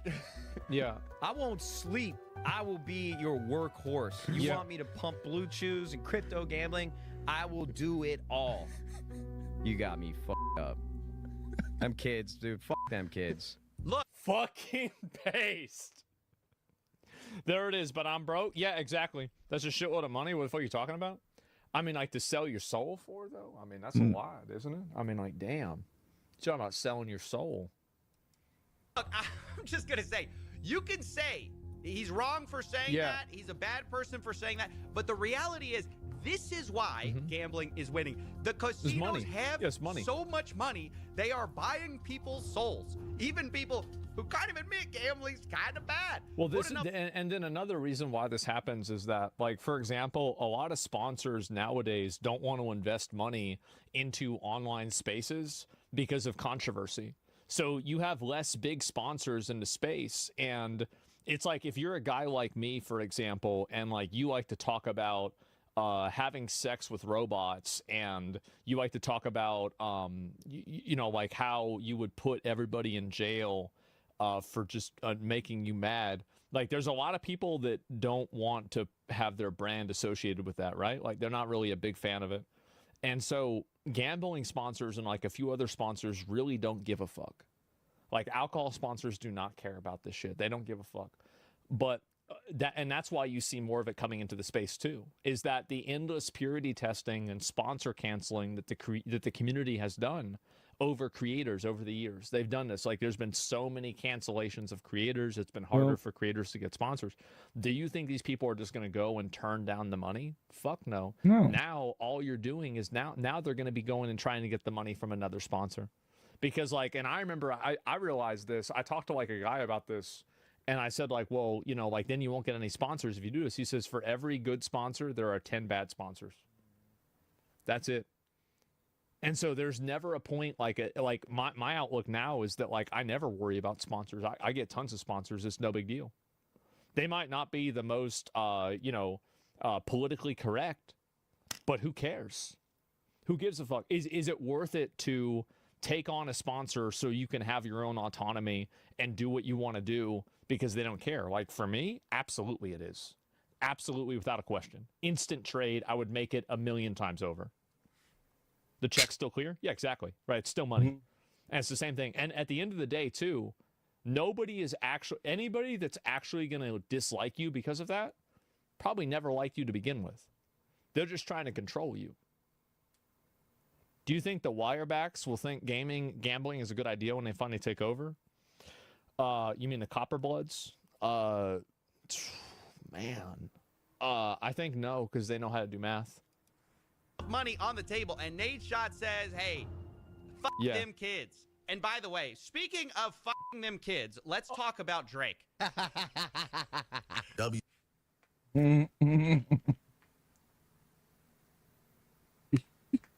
What a hard transition. Man. He's wild for that one. In the shot. It isn't just streamers or influencers taking deals. It's the biggest rapper on the planet. He signed a reported $100 million deal recently with Stake, the crypto casino, which is wild. There's really no endorsement deals like that anywhere else that hit those kind of numbers. And just like Nate Shot, Drake wants you to know that, even though he's taking the money, gambling isn't for everyone. Recently, he posted an $8 million... Gotta share my other side of gambling. Losses are so fried right now. I hope I can post a big win for you all soon, because I'm the only one that's never sent a max. These guys max once a week. See, and this is what they do, man. Like, you actually think that it's rigged. It's not rigged, bro. It's RNG. Loss. Saying... He was crying. No, I know. Drake would cry about... It's crazy how they will actually get so mad when they lose. They will think that it's rigged against them. And it's like, yeah, it always has been. Share the other side of gambling. Especially you play slots. Maybe some of you think that's brave, but to me, I see that and go, Drake, that is the only side of gambling for most people. Yeah. If any normal person lost $8 million, their life is over and their legs are broken. I would assume. You're the only one with another side to this whole thing. Yeah. Where, to be clear, that other side is reportedly getting paid $100 million. And to be clear, I mean, I feel like you come out 92. Would you lose $8 million to make $100 million? I would. I think that's a pretty good deal. It's a lot of people taking these deals. Yeah. I'm not trying to single anyone out. Let's also take Kevin Hart, right? One of the world's smallest comedians. He pushed his draft. And also, Kevin Hart also went to Saudi Arabia recently and did that, festival and everything. So did Bill Burr. Kings. The age of purity testing is dying. The age of degeneracy is beginning to rise. This one I find really bizarre. Do me a favor, man. Go to the DraftKings app. Look at what I'm betting on. Look at why I'm betting on. Place your bets. All the action is here. DraftKings, Kevin Hart. I'm not even going to ask. That's a decent promotion, but I feel like you could do a better job. Like, you know who I really think is getting scammed? I think Stake is getting scammed. Like Miz. This doesn't even have anything to do with like that Emmy shit at all. But like, Miz signed a deal on his Instagram to do Stake. And I feel like some of the skits that he did, I think he really phoned it in. I feel bad for Eddie. I do. I feel bad for Eddie and Train and X and all them, because I really think that I don't think Miz put in 100% to sell that company. It was low effort. It was. These were low effort skits. Very low effort. Why Kevin needs you to get on DraftKings and bet. Like, the fact is he's worth a reported $450 million. That's but good. The real thing I find so gross about this is that Kevin Hart has gone on podcasts and talked about the need for financial literacy. He talked about this on Joe Rogan. The biggest problem within our community is knowledge. We don't know. Debt is welcomed because it's celebrated. That's all we know. The knowledge isn't given. So it's not till you attain that knowledge and understanding that you go, well, the thing is that also, like, a lot of people, financial literacy is a huge problem with, I'm assuming he's talking like our community, he's talking like black community. I'm not really sure. I don't want to imply that. It could sound weird, but like, I think this has been a huge issue in general. Is that nobody has any financial or mathematical literacy in general. Like, I actually think that I think that So the when was average that? person 15 doesn't know months? how Oh, stupid play the game average of person Rivals. is. I think that I think the majority of people in the world could not name 10 countries on a map. The straight up real majority in the United States. I can't speak of other countries or anything, but in the United States, I think the majority of people could not name 10 countries. Really? I bet they could not even name 5, maybe. I think 5 is something I would probably bet on. But like, I know 10. Well, no, I mean, like, find them on the map and be like, this is where this one is. This is where that one is. I don't think they could do it. You're probably right. Yeah. No, y'all don't understand. See, y'all never rated. You never did molten core. I've done molten core. I know what's at the bottom of that mountain. It's not good. How you put money up. This is how you increase versus decrease. Oh, this is how you earn on your money. Oh, wow. I can gain wealth by investing in what? The stock world is what? How many people partake in the stock world? And here's another one too, that like, this is a big one. How many people know how to leverage debt into any sort of equity, into ownership of anything? Less than 1% of the population. Less than 1% of the population know how to do that at all. And so that's another way that people that have a lot of money keep getting more and more money. And is there a part that isn't necessarily gambling? Is there a low risk part? The information isn't there. Yeah, Kev, maybe the information isn't there on the stock market part, which isn't gambling, because you're too busy telling them about actual gambling. Understand that Kevin Hart is not just a guy who sometimes talks about it on podcasts either. He has a whole partnership, an actual partnership with Chase Bank, where they ran a campaign to improve financial literacy. But then, so it is about blacks. Yeah, amplify the importance of black youth financial literacy. Man. But then Kevin goes on the side and he's pushing DraftKings, which preys on people's financial illiteracy. And while we're talking about small comedians with big bank accounts, let's talk about Joe Rogan too. And listen, I'm not trying to be high and mighty with all this stuff. I know it sounds a bit like that, but believe me, I am eye level with these guys, okay? I'm very short too. You can't tell behind the $10 million studio desk, but no offense is intended here. We can, the editor. We got to discuss, though, how the biggest comedians in the world, biggest, smallest comedians, are pushing DraftKings. Well, because they're getting paid a lot of money. That's the reason why. And also, it's like, if you had $250 million, would you rather have $250 million or would you rather have $255 million? Which one? I would want the 255. Yeah, exactly. Yeah, it's a bigger number. Yeah, it's more money. Yeah. Does it really matter at that point? Yeah. Get a $250 million deal from Spotify. I didn't realize before this video, like, how many gambling ads he has been running recently. In the month of September alone, there were 11 DraftKings ads in 14 videos. And with Dude, he's making so much money. Oh my God. With Joe especially, it's weird because he's the guy who rants against Big Pharma's manipulative advertising. If you can advertise, you can manipulate people and change their opinion based on theatrics. So many. Everyone gets a free bet. We all want to win. Hey, let's win together. You know what to do. You have music and people dancing and holding hands and spinning around in a wheat field. Like, that is so manipulative. And we are subject to manipulation. And when it's something that is so important, like making critical health decisions, there's so many of these commercials. Like, so many times I'm watching television, I'm like, how many goddamn drug commercials are there? By the way, I agree with him. We are being manipulated. But change a few words from that rant, and you could say the exact same thing about how gambling is pushed. Casinos are also manipulative. They don't advertise the actual reality where people lose. Instead, they say things like winning, cashing in, opportunity. And Joe Rogan's a part of it. I really think that what they should do is they should have like a thing where they take the quote VIPs out of a lot of these gambling companies, and then they have a partnership with the prediction markets, and then they let people, and they make a pact with the VIPs, and they say you have to live stream yourself gambling from now on, and everybody gets to gamble on whether the person kills himself. Like, that's That's whenever we get into the real Black Mirror shit, right? That's whenever we get into the real dark shit. Like, then people get to watch and see how long it takes. That's dark. Oh, yeah. And it's at night? Yeah. And so we have dystopian. Yeah, that's occasionally that's dark. No, I tell you, I got a lot of ideas. I got a lot of ideas. So many. What would we call it? Race to the bottom. I like that. Race to the bottom. I like that one a lot. That's cute. The last bet. That.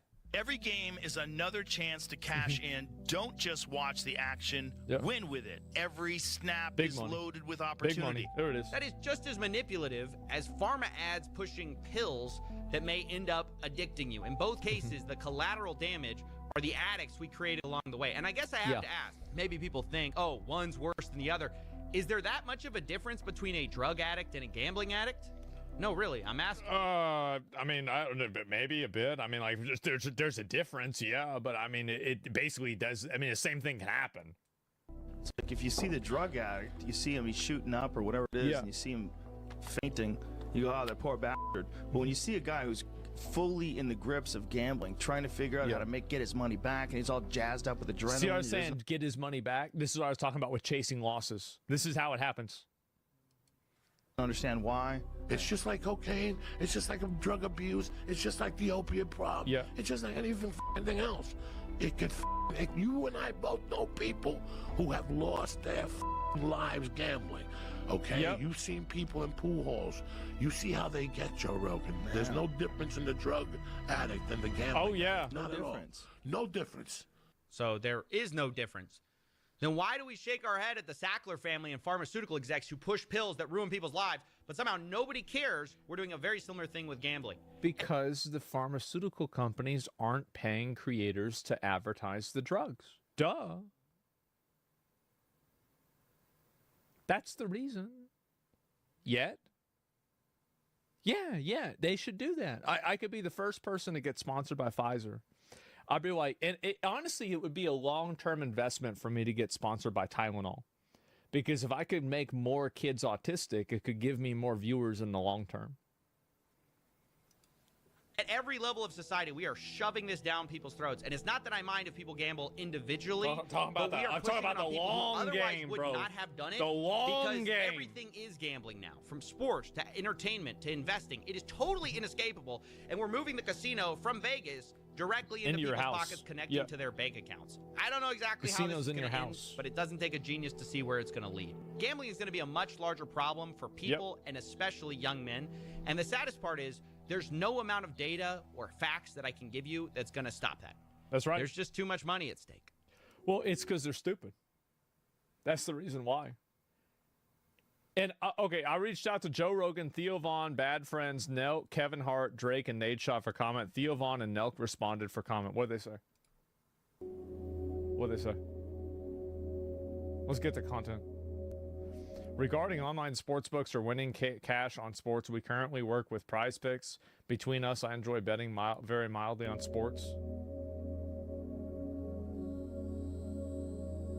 It makes the games more fun, but I'm also aware of the risks they can pose, though I'm not very knowledgeable because I haven't had the same exact issues. We make sure to follow our guidelines from our sponsors, although it's worth being more intentional about emphasizing those risks to listeners. I feel like in the podcasting space, there's a decent amount of regulation in our ad reads, and I try to remember to advise our listeners that gambling may not be the right for you, but I may often forget to do that, to be honest. That's from Theo Von. Just say you're going to kill him. Why not just say that? I mean, like, I don't know, why would you not just say that we just going to kill him? Just say, I mean, it's going to happen. Like, I mean, I don't know why, like, people get so afraid of reality. They get so afraid of truth. And people, this is the one thing that I hate, bro. Like, I used to hate this whenever I was involved, like OTK and shit, because I would have to play footsies around with, like, you know, like what things actually are. Bro, like, just do it. Just do it. Like, why not? Theo's an addict, brother? Yeah. People can't handle the truth. Yeah, people don't know what the truth is. Now only affiliate themselves with legal platforms like Prize Picks and play by the rules. That's what all they say.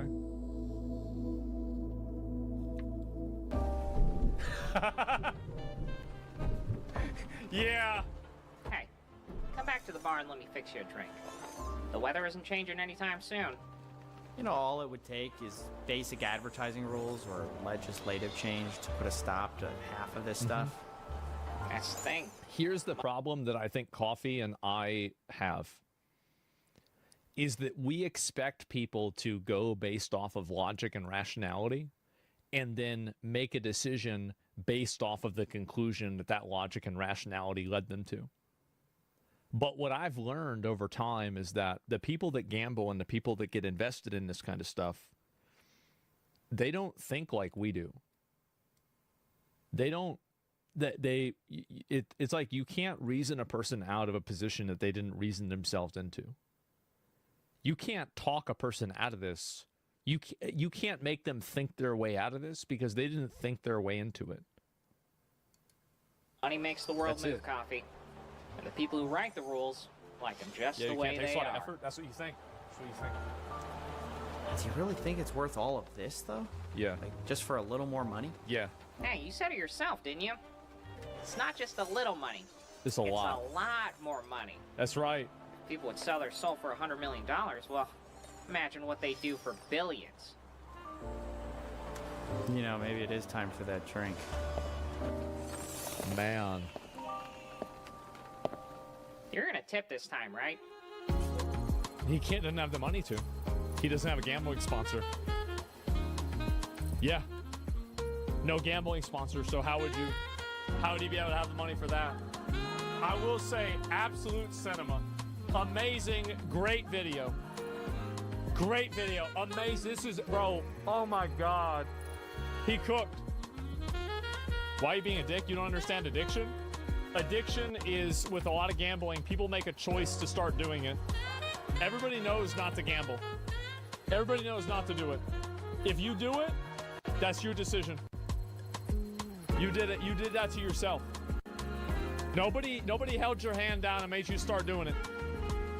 There's the video. Give it a like. Give them a sub. Not everybody knows. They all know. Everybody knows.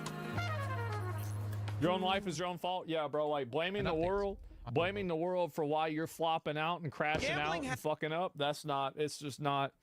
It's not for me, man. It's not for me. I'm just not seeing it.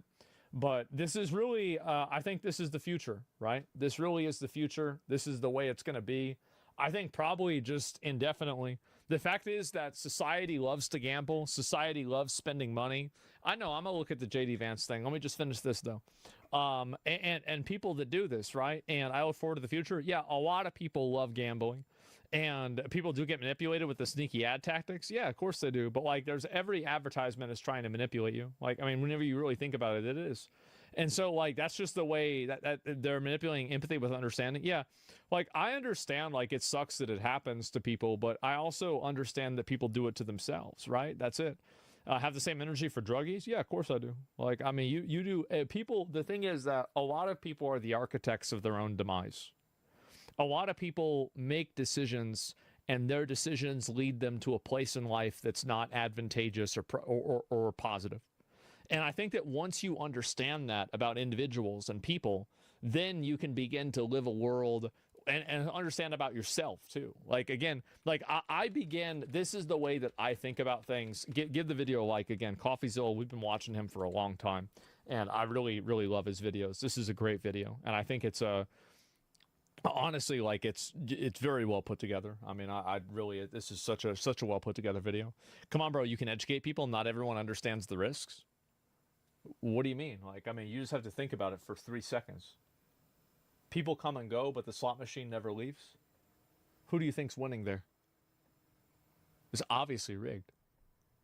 It's obviously rigged. Like, I mean, what do you mean? Like, you just have to think about this for 3 seconds.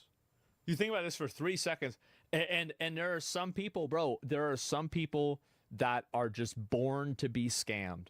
They are born to be taken advantage of. They are born to just be fucking manipulated and fucked around and treated like shit. That's what happens.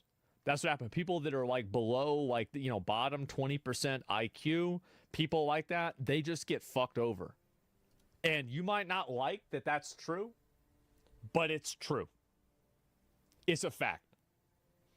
And so that's it. Not everyone's ready. Yeah, everyone. A lot of people, that's just what happens to them, right? Unfortunately, yes, exactly.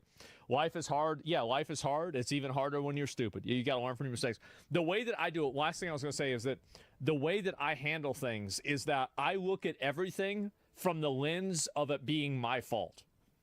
Like, I start with every outcome in my life is my fault. And then I work backwards to, in some cases, figure out, oh, okay, this one you didn't really cause this to happen. And I think that that is a pattern of agency that everybody should adopt. Now, does that mean that everything is your fault? No, it's not. It's like a kid with cancer, it's not his fault. You know, like, let's say you have some like weird, crazy thing happen to you. Maybe it's not your fault. But I think that if you start from the position that how did I cause this to happen? What can I do to prevent this from happening? This is a position that gives you agency and control over your own life. And I think that the people that are afraid of that, the people that want to find out somebody else that's going to be the one at fault, they're the ones that are going to continue ruining their own lives. That's what they're going to do every single time. Yeah, mom and daddy got divorced. It's my fault. Well, maybe it is. I mean, sometimes kids do lead to divorce. Sometimes that's what happens. But yeah, I mean, I'm general. Either use others or get used. Yeah, exactly. And you see even like, I mean, look at these tweets, bro. 500,000. Like, just them talking about, will Trump say the N-word in November? I was trying to look at this one here. Yeah, and it's got a turkey right there. Would he do that or not? Would he call that turkey the N-word? 16% chance. I think, imagine if you get to record Thanksgiving dinner with Trump. I think this would double. It would double prediction market. Yeah, absolutely. Yeah, and what about people that have been abused and fell into addiction? I mean, like, yeah, there are always instances where a person is in a vulnerable state and they do something that's a bad thing. But at the end of the day, the person still makes a choice. And until you can understand that you made the choice, you can never unmake the choice and you can never fix the problem. Because if you can't fix yourself, like, you're going to be in situations.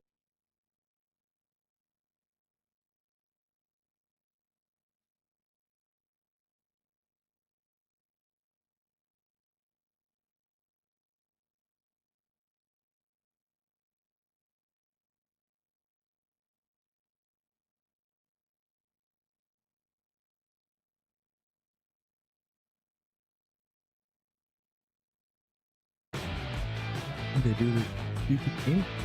Hey guys, welcome back to Clownfish TV. This is Neon Geeky Sparkles sitting this video out. We're going to do an update on YouTube. Somehow I kind of slept on this. They're making a lot of changes to YouTube gaming, things that you can and cannot post on YouTube if you want to be monetized. Apparently they're restricting certain gaming content for being too violent ahead of GTA 6, and they're clamping down on gambling ads with some new rules too. So this is basically going to just crater YouTube gaming. And this is after we talked about yesterday, after they made. I don't.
water.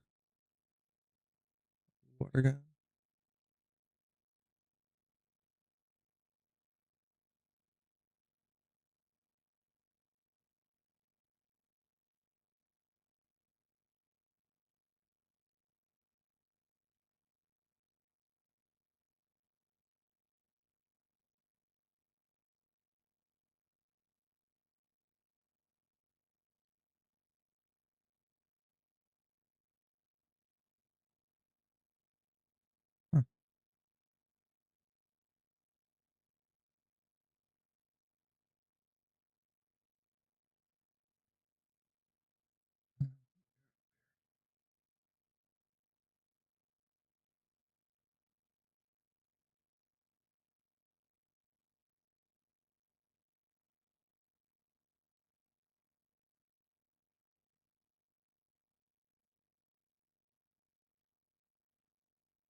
Moved to play much, but play a little bit. Really want to play earlier on in the day. I don't like playing late at night.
The right heroes could make all the difference.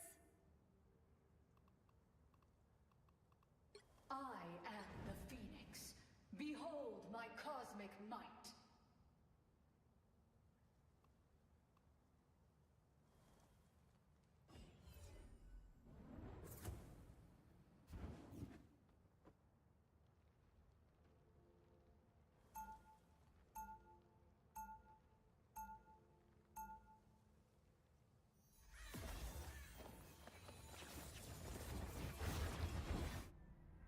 Did everyone miss me while I was off soaring through the stars?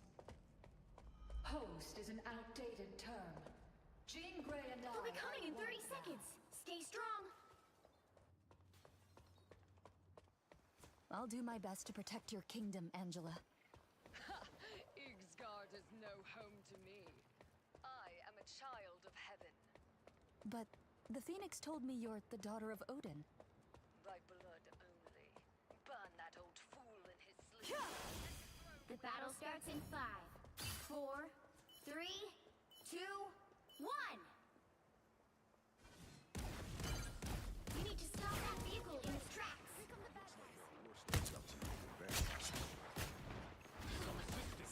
You haven't lost your touch, Eric. Turning up the heat.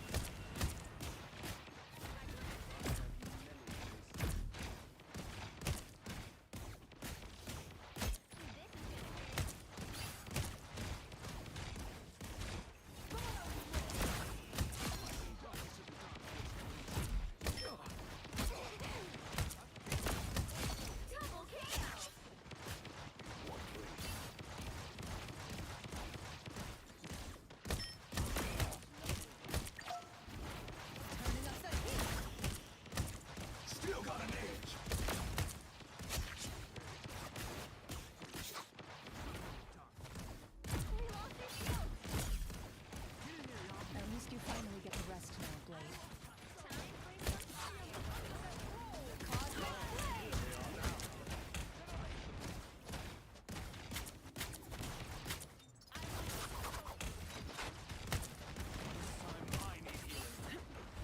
Cosmic Flame! Thanks for the boost.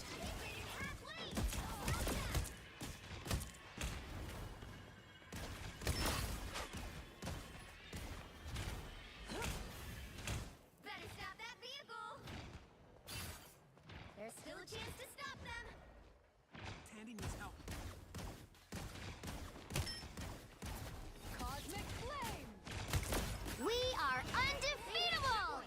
Now might be a good time to stop them. Co-op time. Now, my friend. Turning up the heat!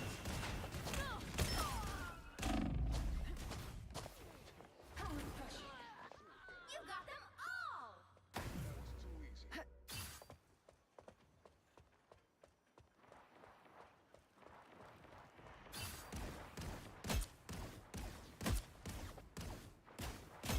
You stopped them in Your their powers are... I'm compromised.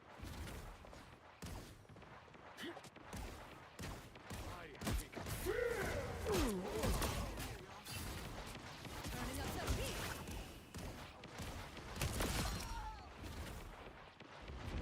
Cool. Confidence will destroy.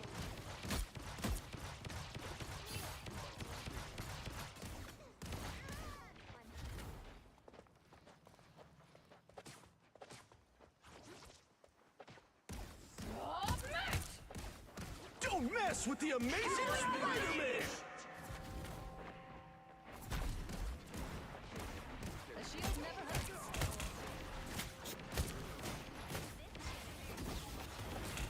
Way to go! That vehicle isn't going anywhere.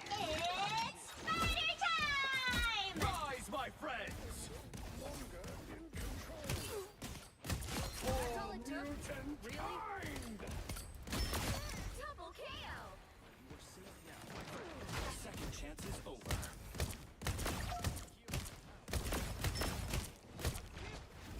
You are nothing!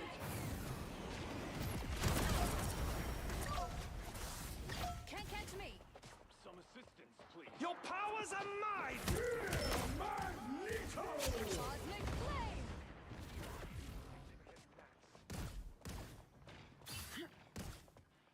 Hell yeah.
with the amazing born again.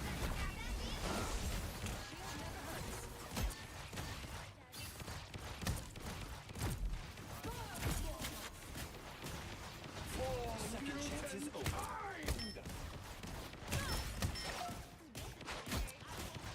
Hell unleashed!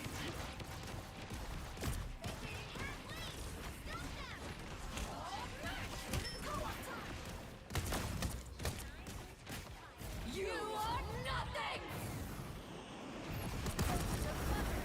But they have to go. Turning up the heat.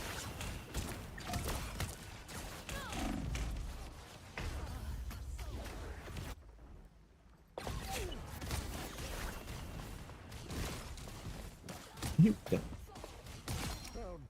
There's still a chance to stop them.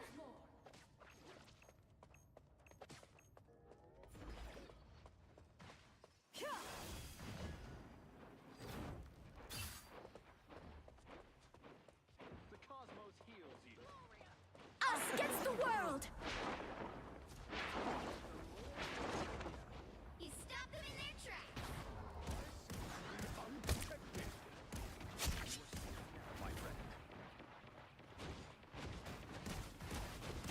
Your powers are mine! Magneto!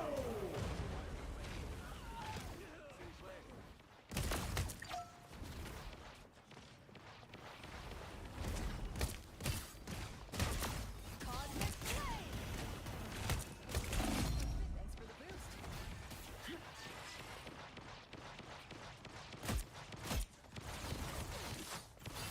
Cosmic flame. It's spider time! You stop them in their tracks.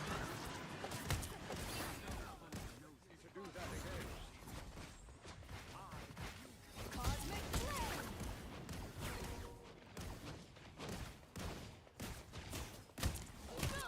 Final 10 seconds.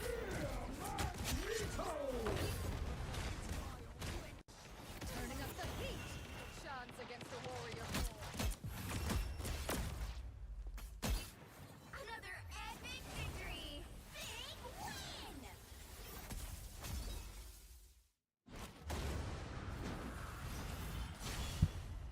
Like her.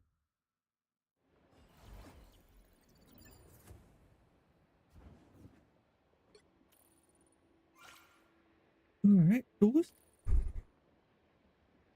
And double. 280 more. Okay.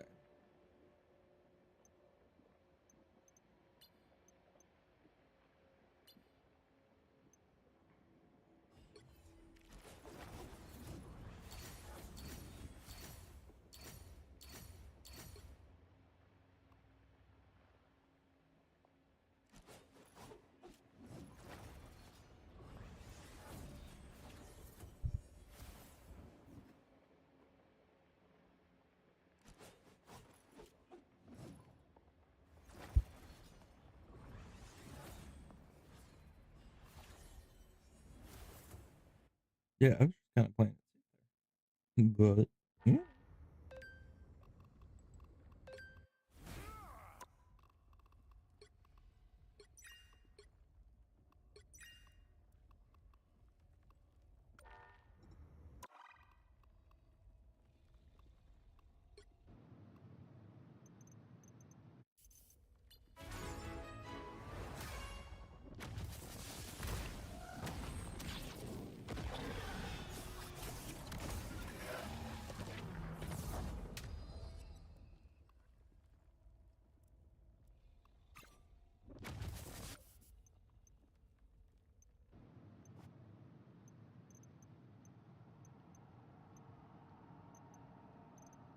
Oh, the storm costume's free. Oh, okay.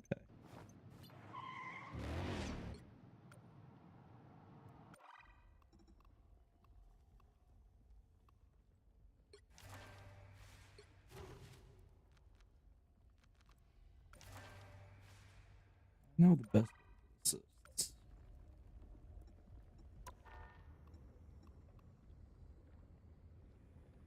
as support.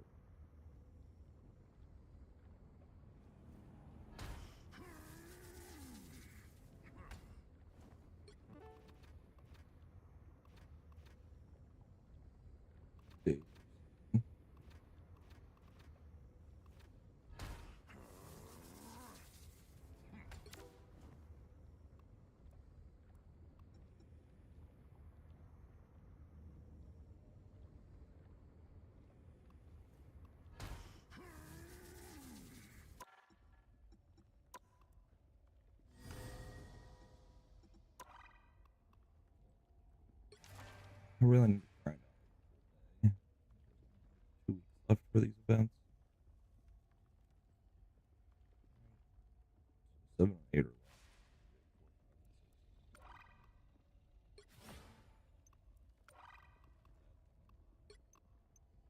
Went through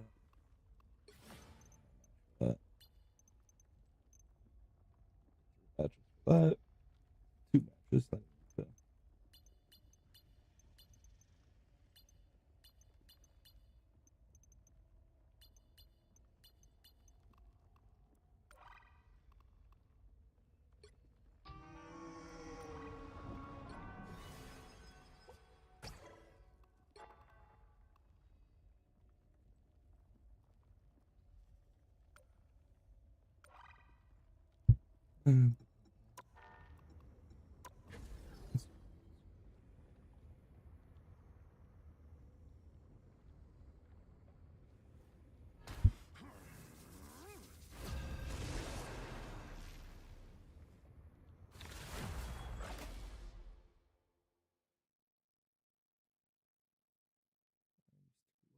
Oh, I am. Rebooted.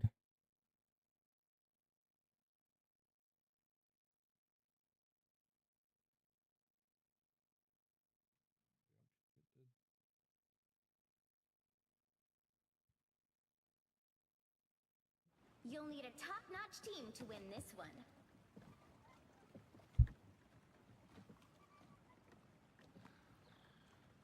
The higher the pressure, the more dazzling the diamond.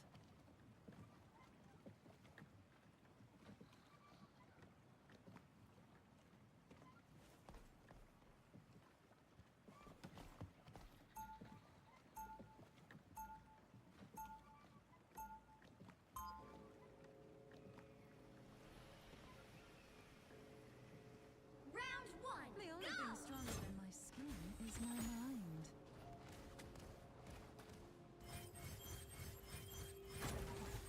30 seconds before you attack. Get ready.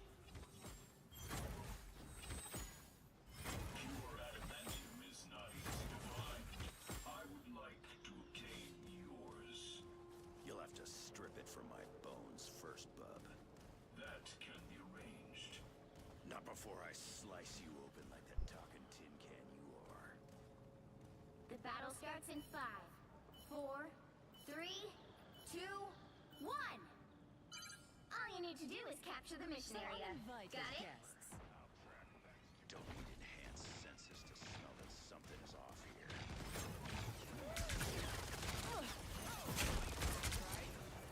I was fine, but thank you.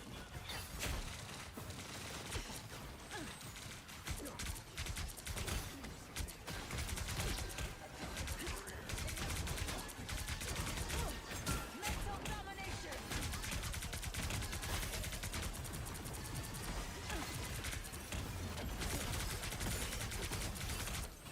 Mental domination! You did your part. Someone's shooting from afar. Coward. Logan! How long will it take you to regenerate this? I was playing well too. We got the first kill.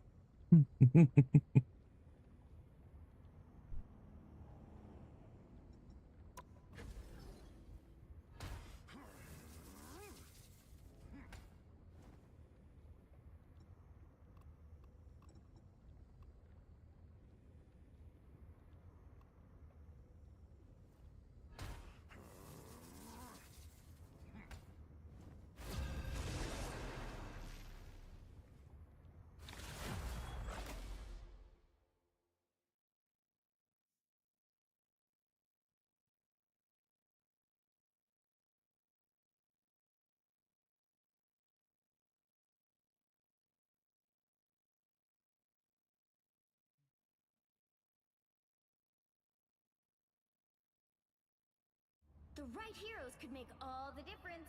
The higher the pressure, the more dazzling the diamond.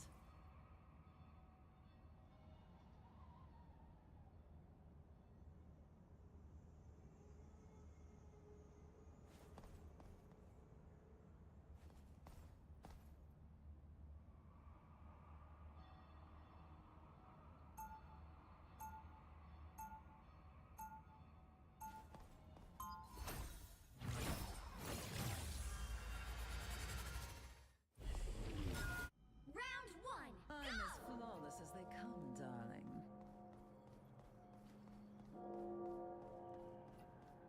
They'll be coming in 30 seconds. Stay strong.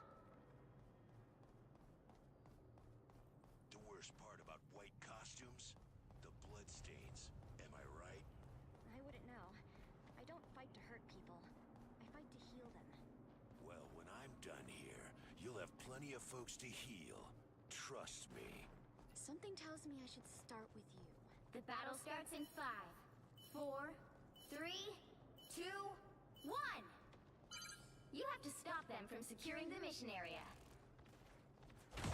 Space, I can protect, but add time to the mix and things get tricky. I suppose that helps. There's a shooter on the scene.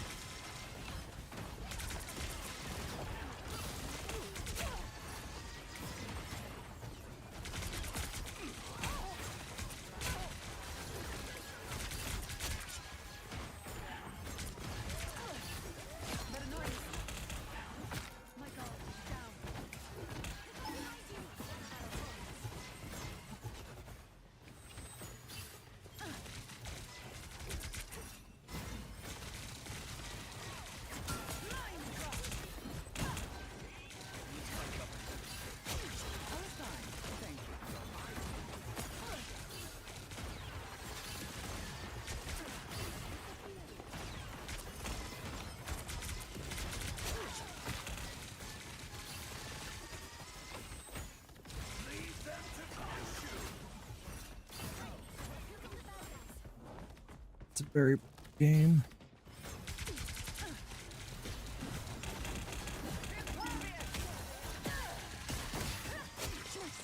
Just leave it to me.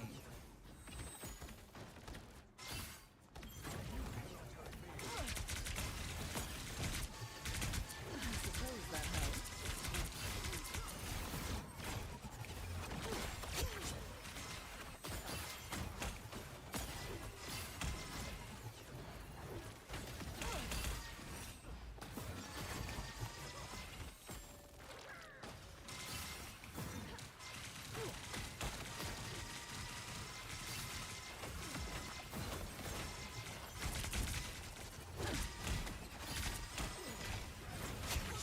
I'm trying to help.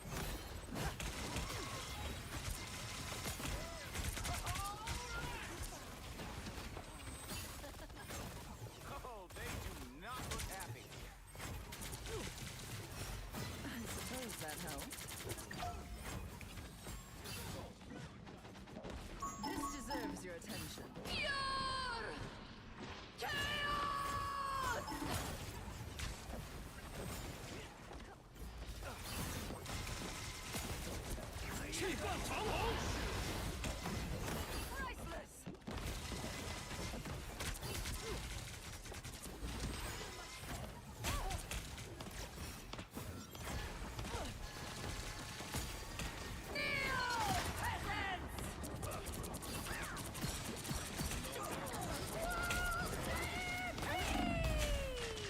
Only 60 seconds left.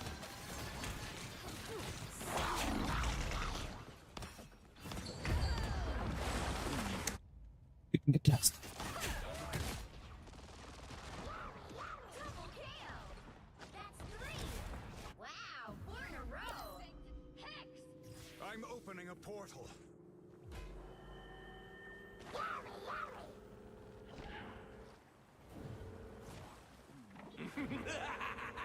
This is real firepower! You need to stop that vehicle in its tracks.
front of us.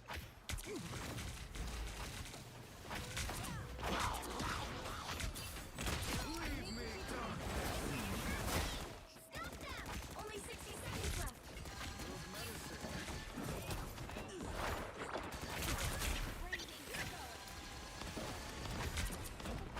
Out, dark magic.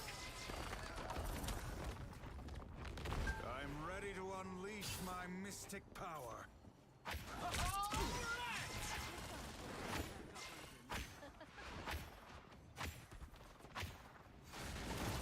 You stopped them in their tracks. Down to 30 seconds.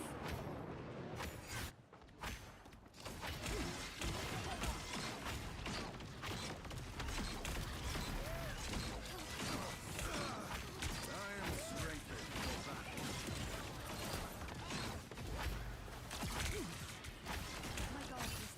Final 10 seconds.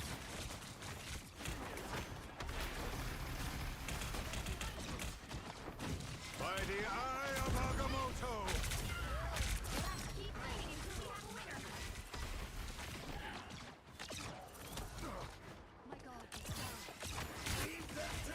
Double KO. Nobody can stand up against a full-strength Scarlet Witch. Out! The current score It wasn't too bad stream, really.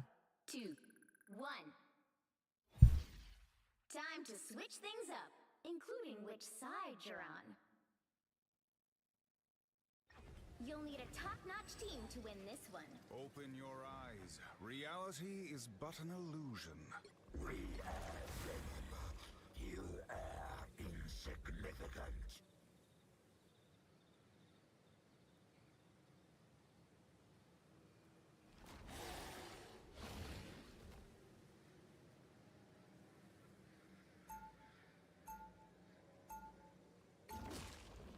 Open your eyes. Science failed me. Magic was there.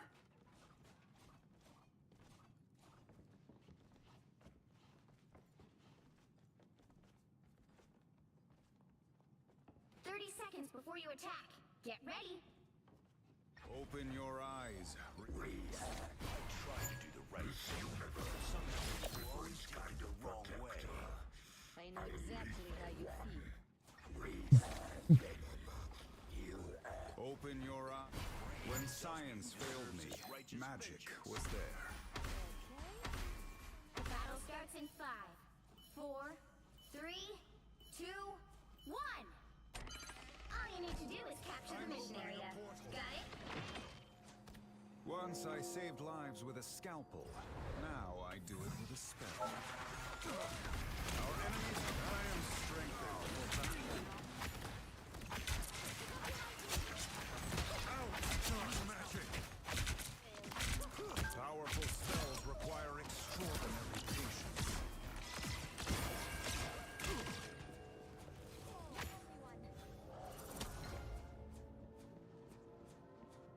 Forget where I'm going. Help get that vehicle to its destination.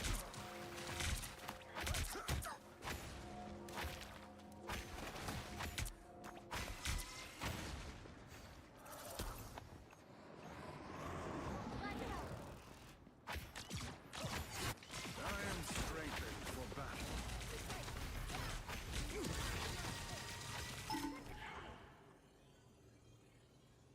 Okay.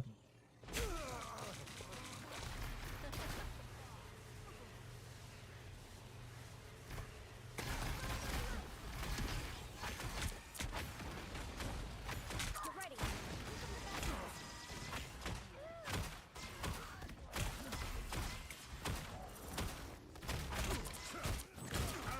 Dark magic!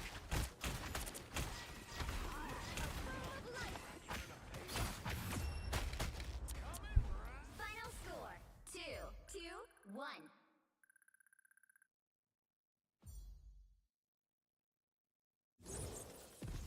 Another epic victory!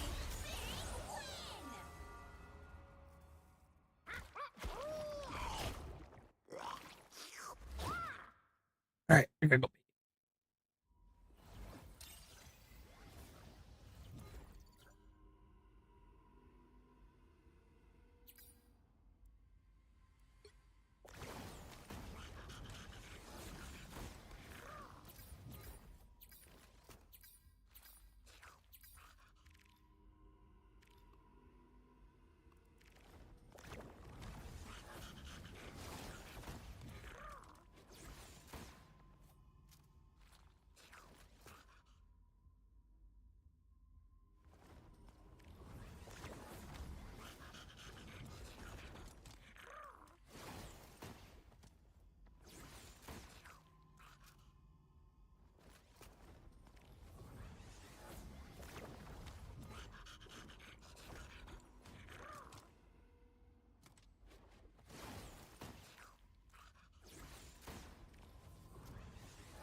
That's not funny. If I just didn't try to get those skins.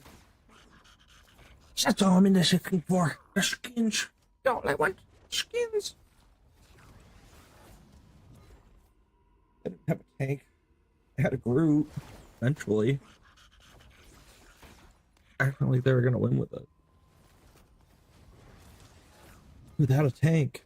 Man.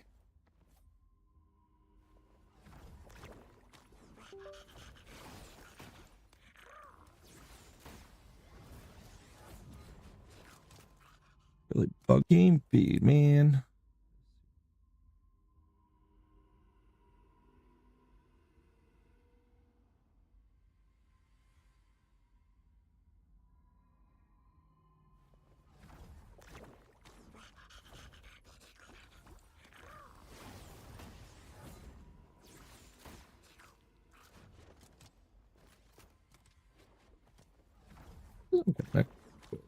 Okay. What happened to kick?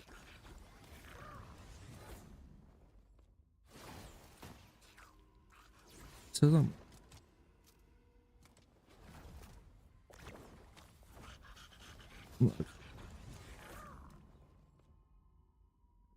live still.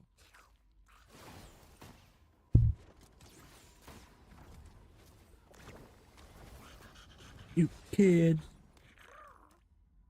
Children were on the game. Halloween, Miami. Aiden 2-0 Richard. Okay.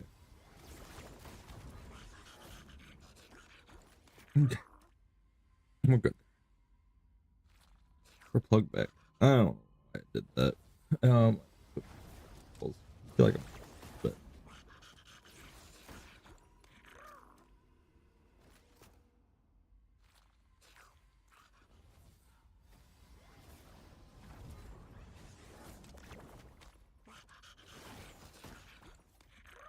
why did not auto?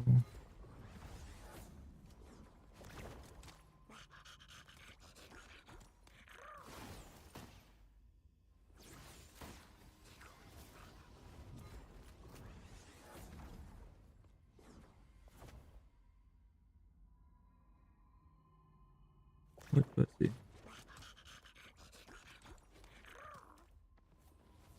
That's what I thought I saw.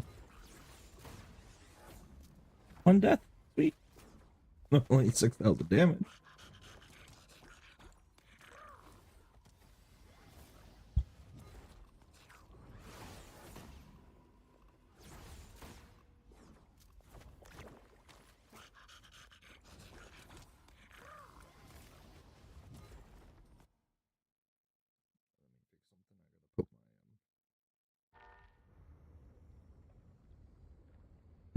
Performance mode. Why is this? What I like to do, display. Oh, the other screen.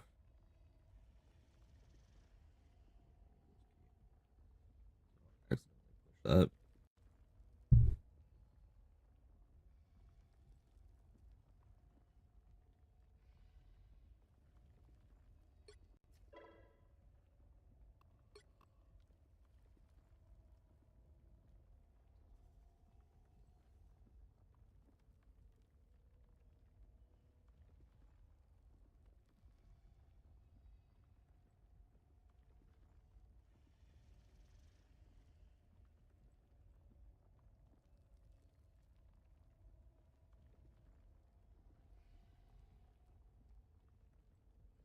Those windows. Yeah.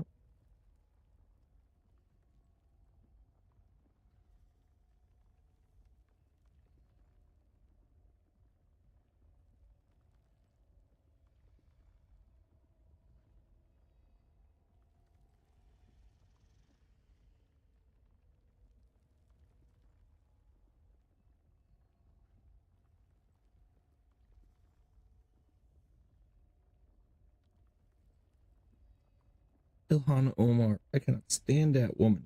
JD Vance was hilarious today as well with his Halloween costume from his meme. Kind of figured that was going to be he always laughs at that.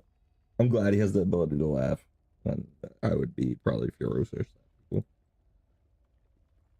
Play this here.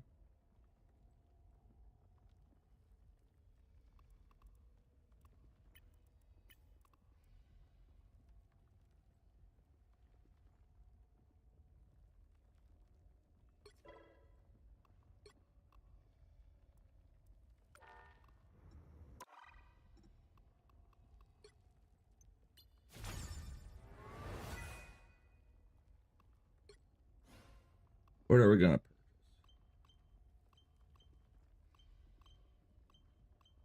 purchase?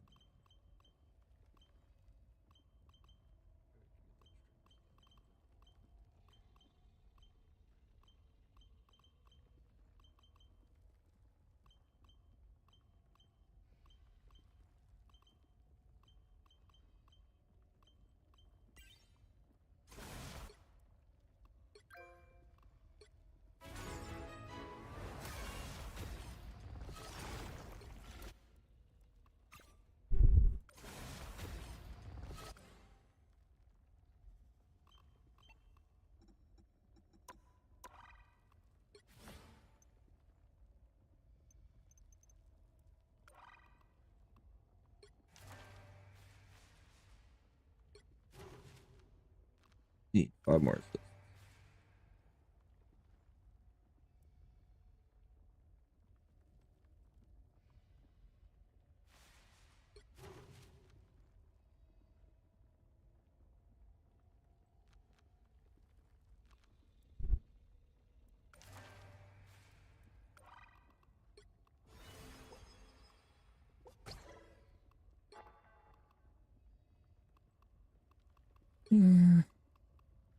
More assists.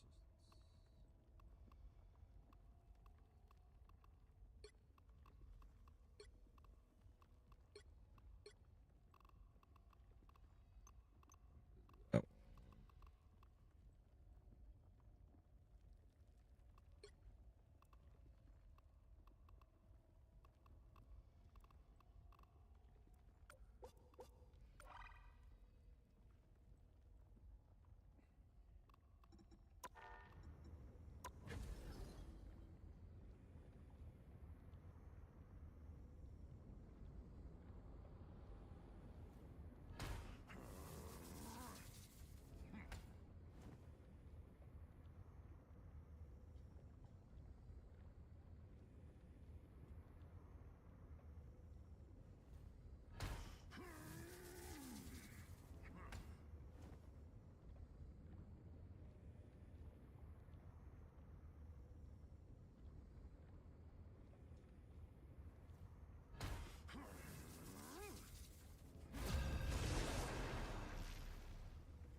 The right heroes could make all the difference.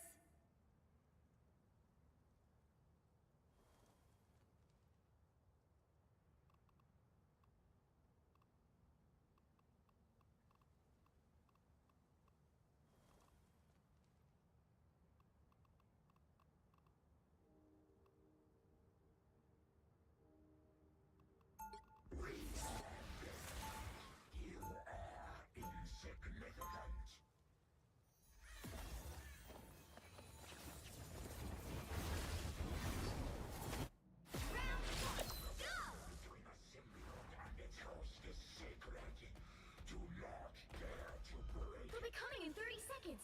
Stay strong.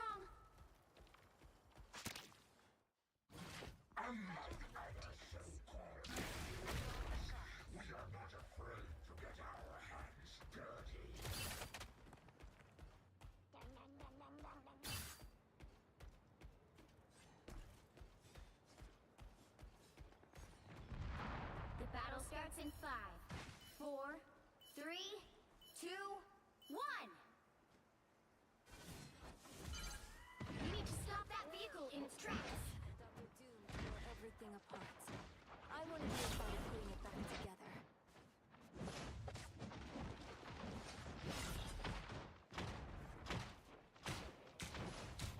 Better stop that vehicle. As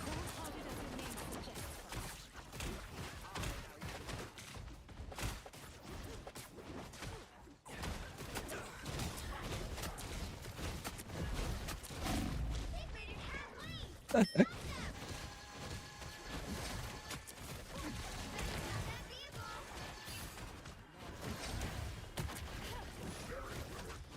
Where'd she go?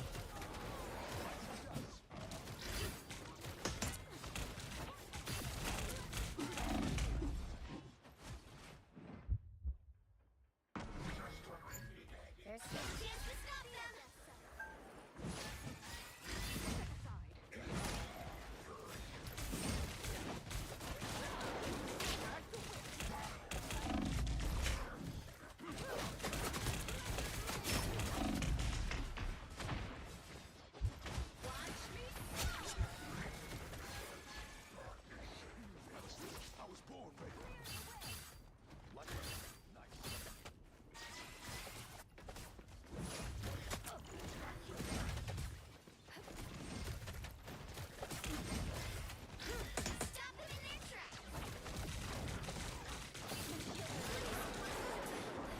Attacking from behind.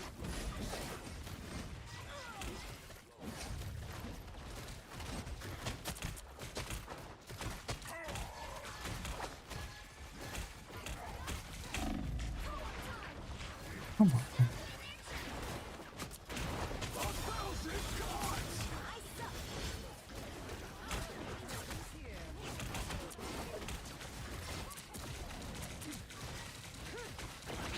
Don't mess with the amazing Spider-Man!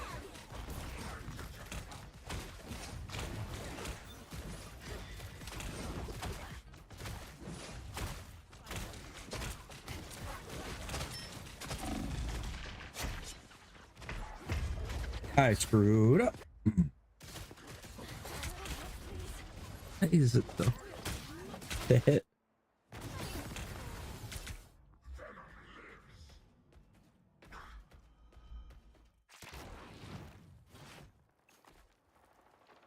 Still got an edge. This place is aching to be destroyed. Got it. Another unsuspecting foe. Only 60 seconds left. You stopped them in their tracks. Check out this area.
I was playing horrible frame. Holy cow. Including which side you're on. You'll need a top-notch team to win this one.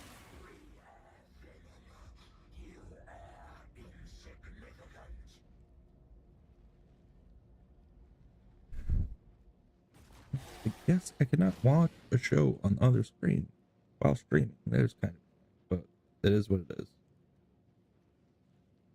But man, I was down at like 20 frames.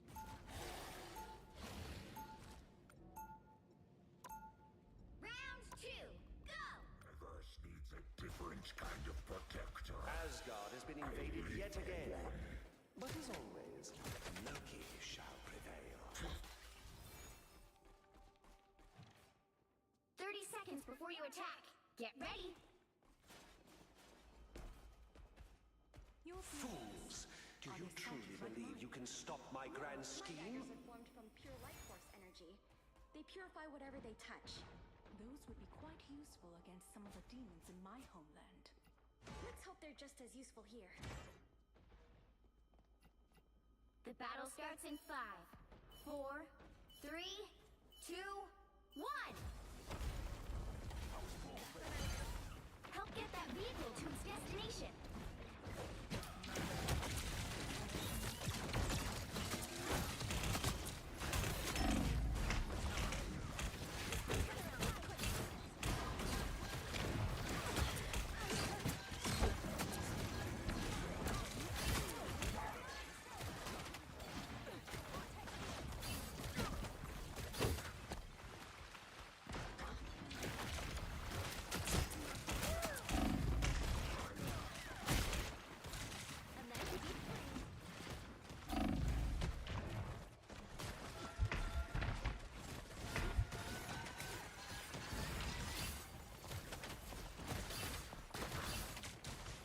Who wants to see a jump?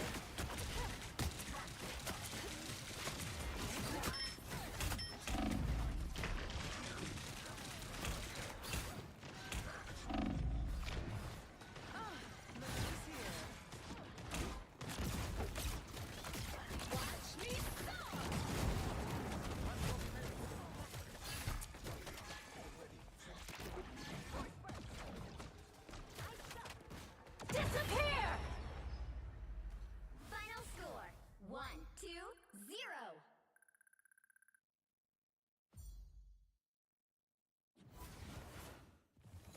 Another epic victory!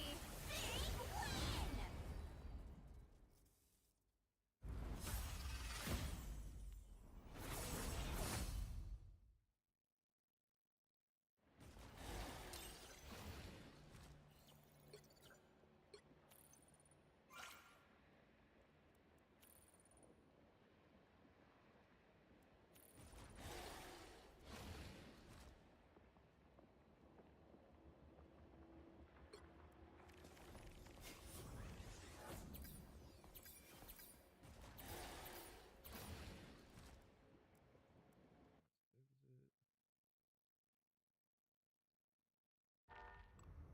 win!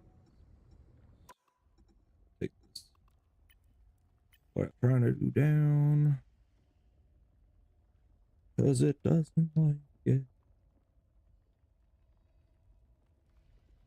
Stream just don't like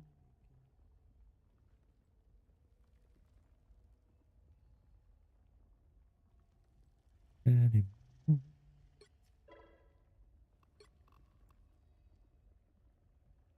Kill video.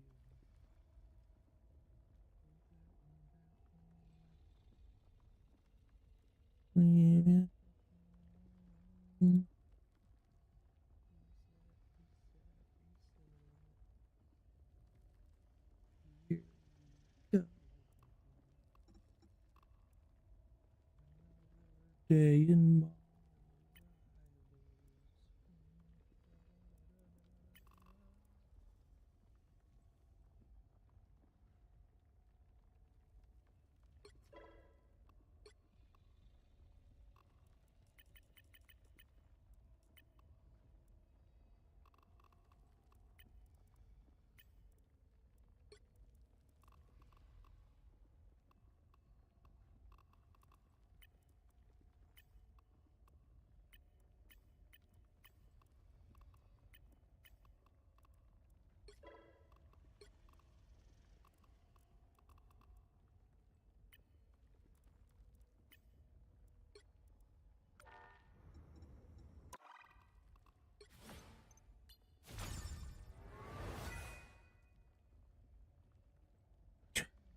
feet on down.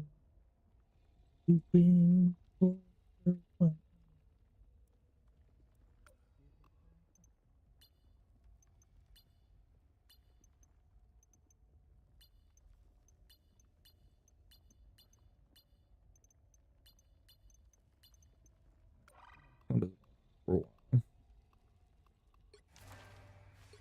What is this now? 3 more assists.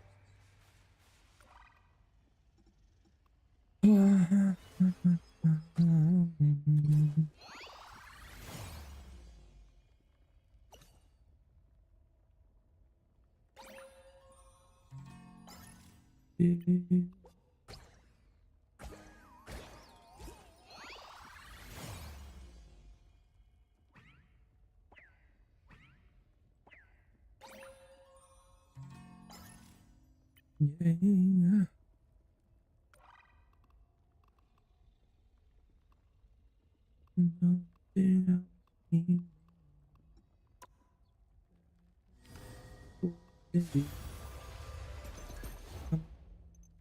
Pretty mama.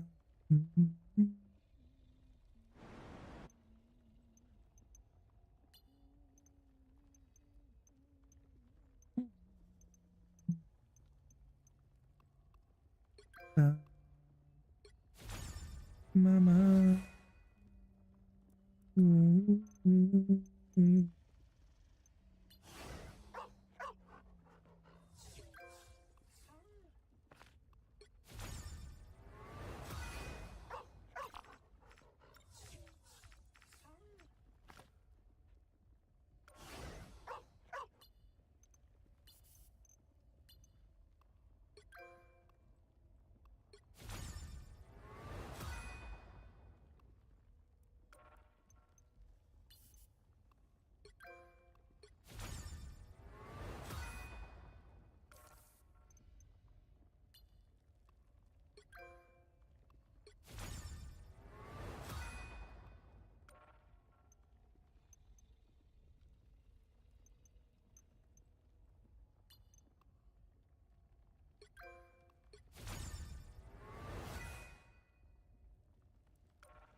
Phoenix?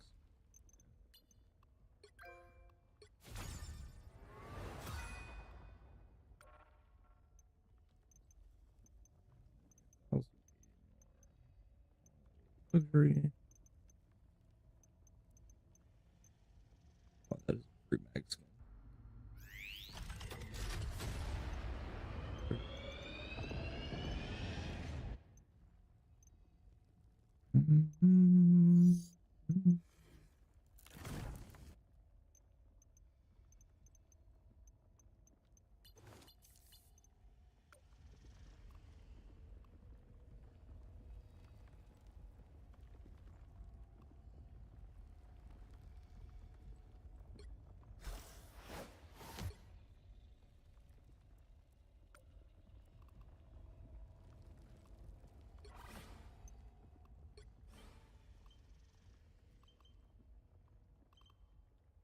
That storm symbiote's gonna be so cool.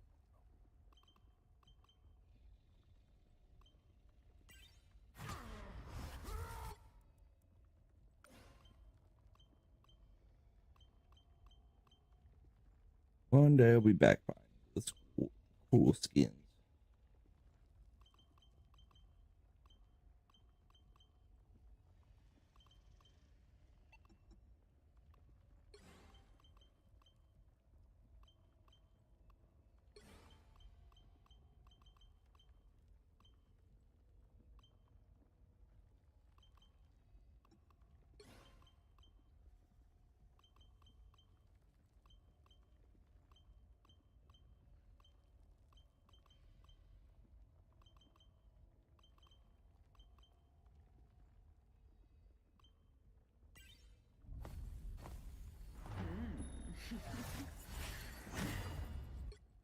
That's a troll.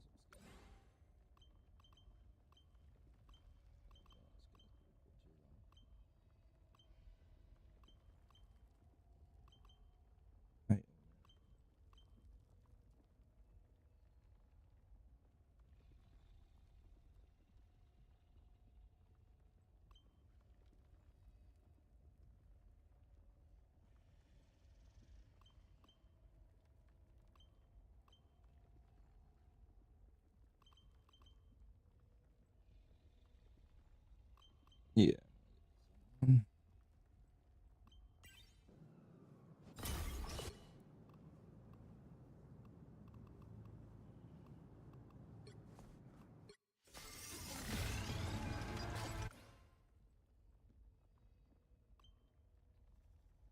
Anything?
Oh, yeah, 22.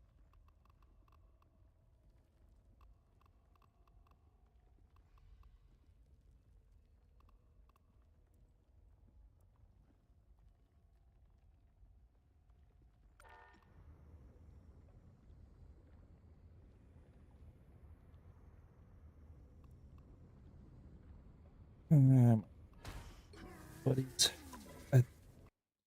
Let's call it a night on the games. Maybe watch a video or something. I was gonna watch Joe Rogan's interview with Elon Musk. I can't stream that, so maybe I'll watch that later. I'm trying to go to bed. Actually, I'll stay up for a little bit longer. Let myself wind down a little bit.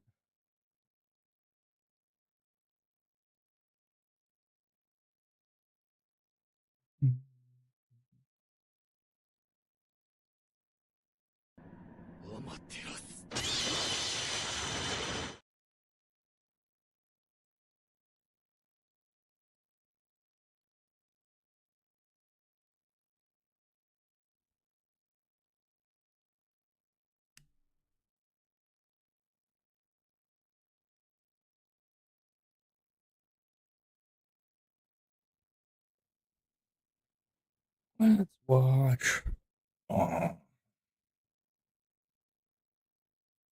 10 days ago, the current UKIP leader, Nick Tenconi, announced that he was going to do a march through Whitechapel on the 25th of October, a crusade to reclaim Whitechapel, as it were. And this was met with quite a lot of aggression.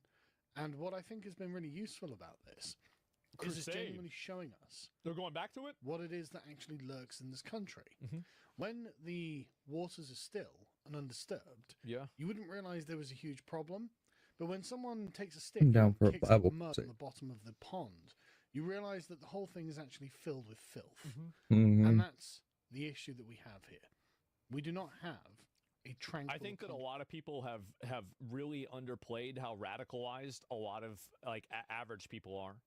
You've got to remember that, like, you know, crowds used to go and watch people kill each other in the Coliseum. People would bring their families out to watch lynchings. Like, this is a very, very common thing. So the idea that, like, this is unfathomable or whatever is just crazy. It's happened so many times. Like we thought we used to. And Nick has shown us this with his planned march. Now, Whitechapel, you'll remember, is that area of the country that is basically a Bangladeshi colony. No idea. This is why they have Bangladeshi signage at the tube station. So people there know what this is because they don't speak English. Oh, wow. They speak Bangladeshi. Now, you can see that 64% of them were born outside of the UK. So this is a heavily colonized area. And in 2021, notice we're 3 years on and the Boris wave on from this. So this is going to be different. But you'll notice that English and English-British identity accounted for apparently about 10% maybe of the population, and various other sort of identities. In fact, if we look, you can see that this is 39.9%, nearly 40% Muslim. Again, it's going to be more than that now. Saying colonized is ironic? Yeah, I mean, obviously, like, that's what happens. It's like, I mean, demographic changes happens everywhere. And in fact, we don't know, frankly, because we're going to have to wait to the next census. In 2031, well, 2030, I imagine it'll be done and we'll get the results in 2031, to find out the colonized part of the country, which is why their MP, Aspana Begum, Bangladeshi woman, said this. From ending use of dignity and compassion. That's why I will continue to push back against toxic. They've let this get so bad. I really think this is going to be horrible. I think that I think it's and stand up for solidarity, truth, and the rights for all who live here. Because this is in line with the traditions of solidarity in the East End of London, where we see diversity as a strength and where all of our communities include migrants from all around the world, where the Jewish communities. She goes on, but as you can see, it's fairly stock in trade Islamo-leftism. We are the Muslim community who are in charge here, is what she's saying. We have inclusive, compassionate values, and therefore we're not going to tolerate outsiders coming into our community. Yeah, of course. The local police, the Met Police, were like, right, we're actually going to intervene here because. So the police just showed up because they knew this shit was going to be a clusterfuck. Yeah, I'm not surprised. Worried, and they don't say this explicitly, but you can see they're saying this between the lines. We're worried that a huge gang of Muslim men are going to come out with weapons and murder some white Englishmen. Yeah. That's what they're scared of. And so they intervened to prevent serious disorder at Whitechapel. Well, exactly, because they know that if the violence starts, then you're going to... That's whenever things are really going to kind of go crazy. Is that as soon as the violence starts happening and there starts being like actual like cultural unrest outside, that's whenever people are really going to get. And the point where I think that you go to real authoritarianism, you go to real totalitarianism, you go into like actual like military being involved, is when average people are afraid. When you get to the point where average people are afraid and they don't want to go outside, that's whenever you have average people that will vote for whoever will make it safe. That's what I think will happen, is that eventually this situation will get so bad. And I always wonder to myself, is this some sort of like fucking long-term plot so they can rationalize authoritarianism the same way that, like, you know, it could also just be advantageous positioning, right? But I think that's basically what's happening. That's already reality in Germany? Yeah. In order to... Because that's where things are going. The protest to somewhere else, because they are worried that, you know, the organizers have described it as a crusade to reclaim Whitechapel from the Islamists. Yep. Which isn't going to happen in one march. And of course, stand up to racism with their paid activists are out there too. And so Commander Nick John, who was in charge of the public order of the weekend, said Tower Hamlets is the largest percentage of Muslim residents anywhere in the UK. It is our assessment that there is a realistic prospect of serious disorder if it were to go ahead in the proposed location. Yeah, no kidding. I think there probably is. No shit. Yeah, obviously it's going to happen. Because it seems to me that actually... You think that's happening here in the United States? No. I think it's a lot worse in the UK and in Europe in general, just because of, like, geographic location. I think that, like, there are places in the US that have, like, you know, majority-minority areas, for sure. But in the UK, I think that it's much more pronounced and much more extreme. This community is deeply intolerant of the native British and the idea that the native British are the people whose land this actually is. Yep. They're very possessive over their area. And in fact, they came out in force. Let's have a watch. Damn, I didn't even know about this. Oh boy. And this is in London? Or not London. Yeah, it's in London. Be careful. Man. Paris also? Yeah, I've heard about that. So I think masked, black-clad Muslim men chanting Allahu Akbar, whose streets, our streets, is actually a really useful thing to get, frankly, media of and pictures of, to put on the internet to make sure that people can share it around, because this is something that they love to respond to, frankly. The Muslim Defense Force, or the Muslim Defense League, sorry, love to get out there like they did after the murder of the 3 young girls by Axel Rudikabana. This is something we're going to see more of in the future. In the colonized areas, they're going to keep taking to the streets, and they've got kind of a uniform. I mean, they're dressed in black. Yeah, I think that's the issue, right? Is that as long as it gets, once it gets bad enough, I think that people will want the government, or people will vote for the government to intervene. And I'll move my camera if they play more videos. Okay, I didn't realize it was in the way. All dressed in black. They're wearing their face masks. They're wearing head coverings. Pretty obvious, right? They know that they don't want to be spotted. Yeah. They know that if the CCTV everywhere, so you want to keep your face covered just in case you happen to do something and you don't want You're not to get supposed in to do trouble it. Yeah. for it. So, like I said, having Nick propose this and making these people turn up on the streets, this is actually a really good thing. And you should send these links to the people that you know. You should make sure that your normally friends who don't really understand the scope of immigration, who don't really understand what has been brought here, are aware that this happened just the other day because UKIP were going to do a protest march through this area. So, okay, do you want these people on your streets? Specifically targeting Islam. They said we're coming on a crusade. They said that we need to take back our streets. So my brothers, this is a show of unity of the brothers and nations. Even if they don't come today, we stand firm to let them know that if you come, anytime, we will stand firm. Anytime. And we will be ready to defend our masajid, to defend our elders, to defend our women. Protest march my ass. They wanted to white power it up. They're twats. I mean, both of the groups. I mean, like, here's the reality. Both of them are racial and religious identity groups. That's the truth. And people might not want to say that because over there it can be illegal. But the truth is that these are both racial identity groups. And they are competing for power within the system. That's what's happening. Like, whether you disagree with this or you think one of them is wrong or not, that's basically what they are. There's no winner here. There will be an outcome for this. One way or another, there will be an outcome.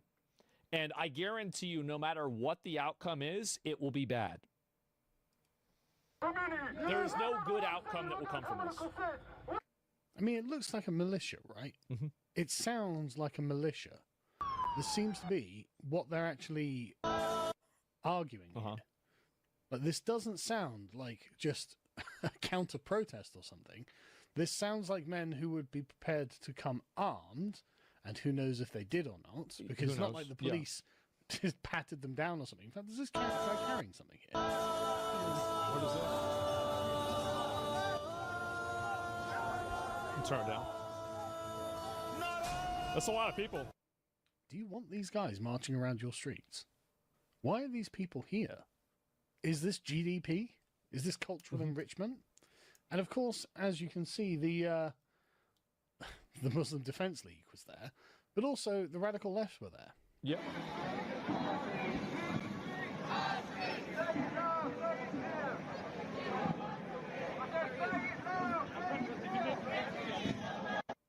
Now, while they're chanting refugees are welcome here, I can't help but notice there's a kind of informal segregation here, right? It is funny how this shit happens, isn't it? Man, that is crazy. Wow. The woke white leftists are on the right here, and the Bangladeshi Muslim Defense League are on the left. They are not sharing the same space. And that's really because these people don't actually agree with one another. Like, these people are deeply socially conservative.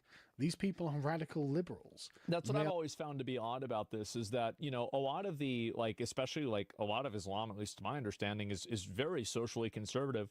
And it's always been odd to me to see people that are like so positive around like bringing in people that have that religion when that religion and the way that they believe is antithetical to everything else that they believe. Like, I don't really understand that. And I feel like it's a very confusing thing. But I think also, like, another big reason why I think that happens is just very simply because they never have to deal with it. And I think it's the simplest option, the most obvious option. It's that they never see any of the outcomes of this themselves. Many of these people live in nice areas. They don't have to see refugees on a regular basis, so they can just vote and, you know, go out and protest, and then they get to go back home to their safe community where they never have to deal with it. And I think that's the main reason why you don't have more of this conflict becoming evident. Open borders leftists who are using these people as a weapon against England and the British people and the state itself. And they don't seem to realize that... We wound down for a little bit. Thank you for hanging out. Had quite a few wins tonight. That was good. Get back into the groove of rivals. So, gonna play some more and rank up and do what we can until the season ends, and then we'll all hit it strong at the beginning of the next season. All right. Thank you, everybody. God bless. Hit the follow, like, or whatever, subscribe button. And each view is appreciated. Thank you very much.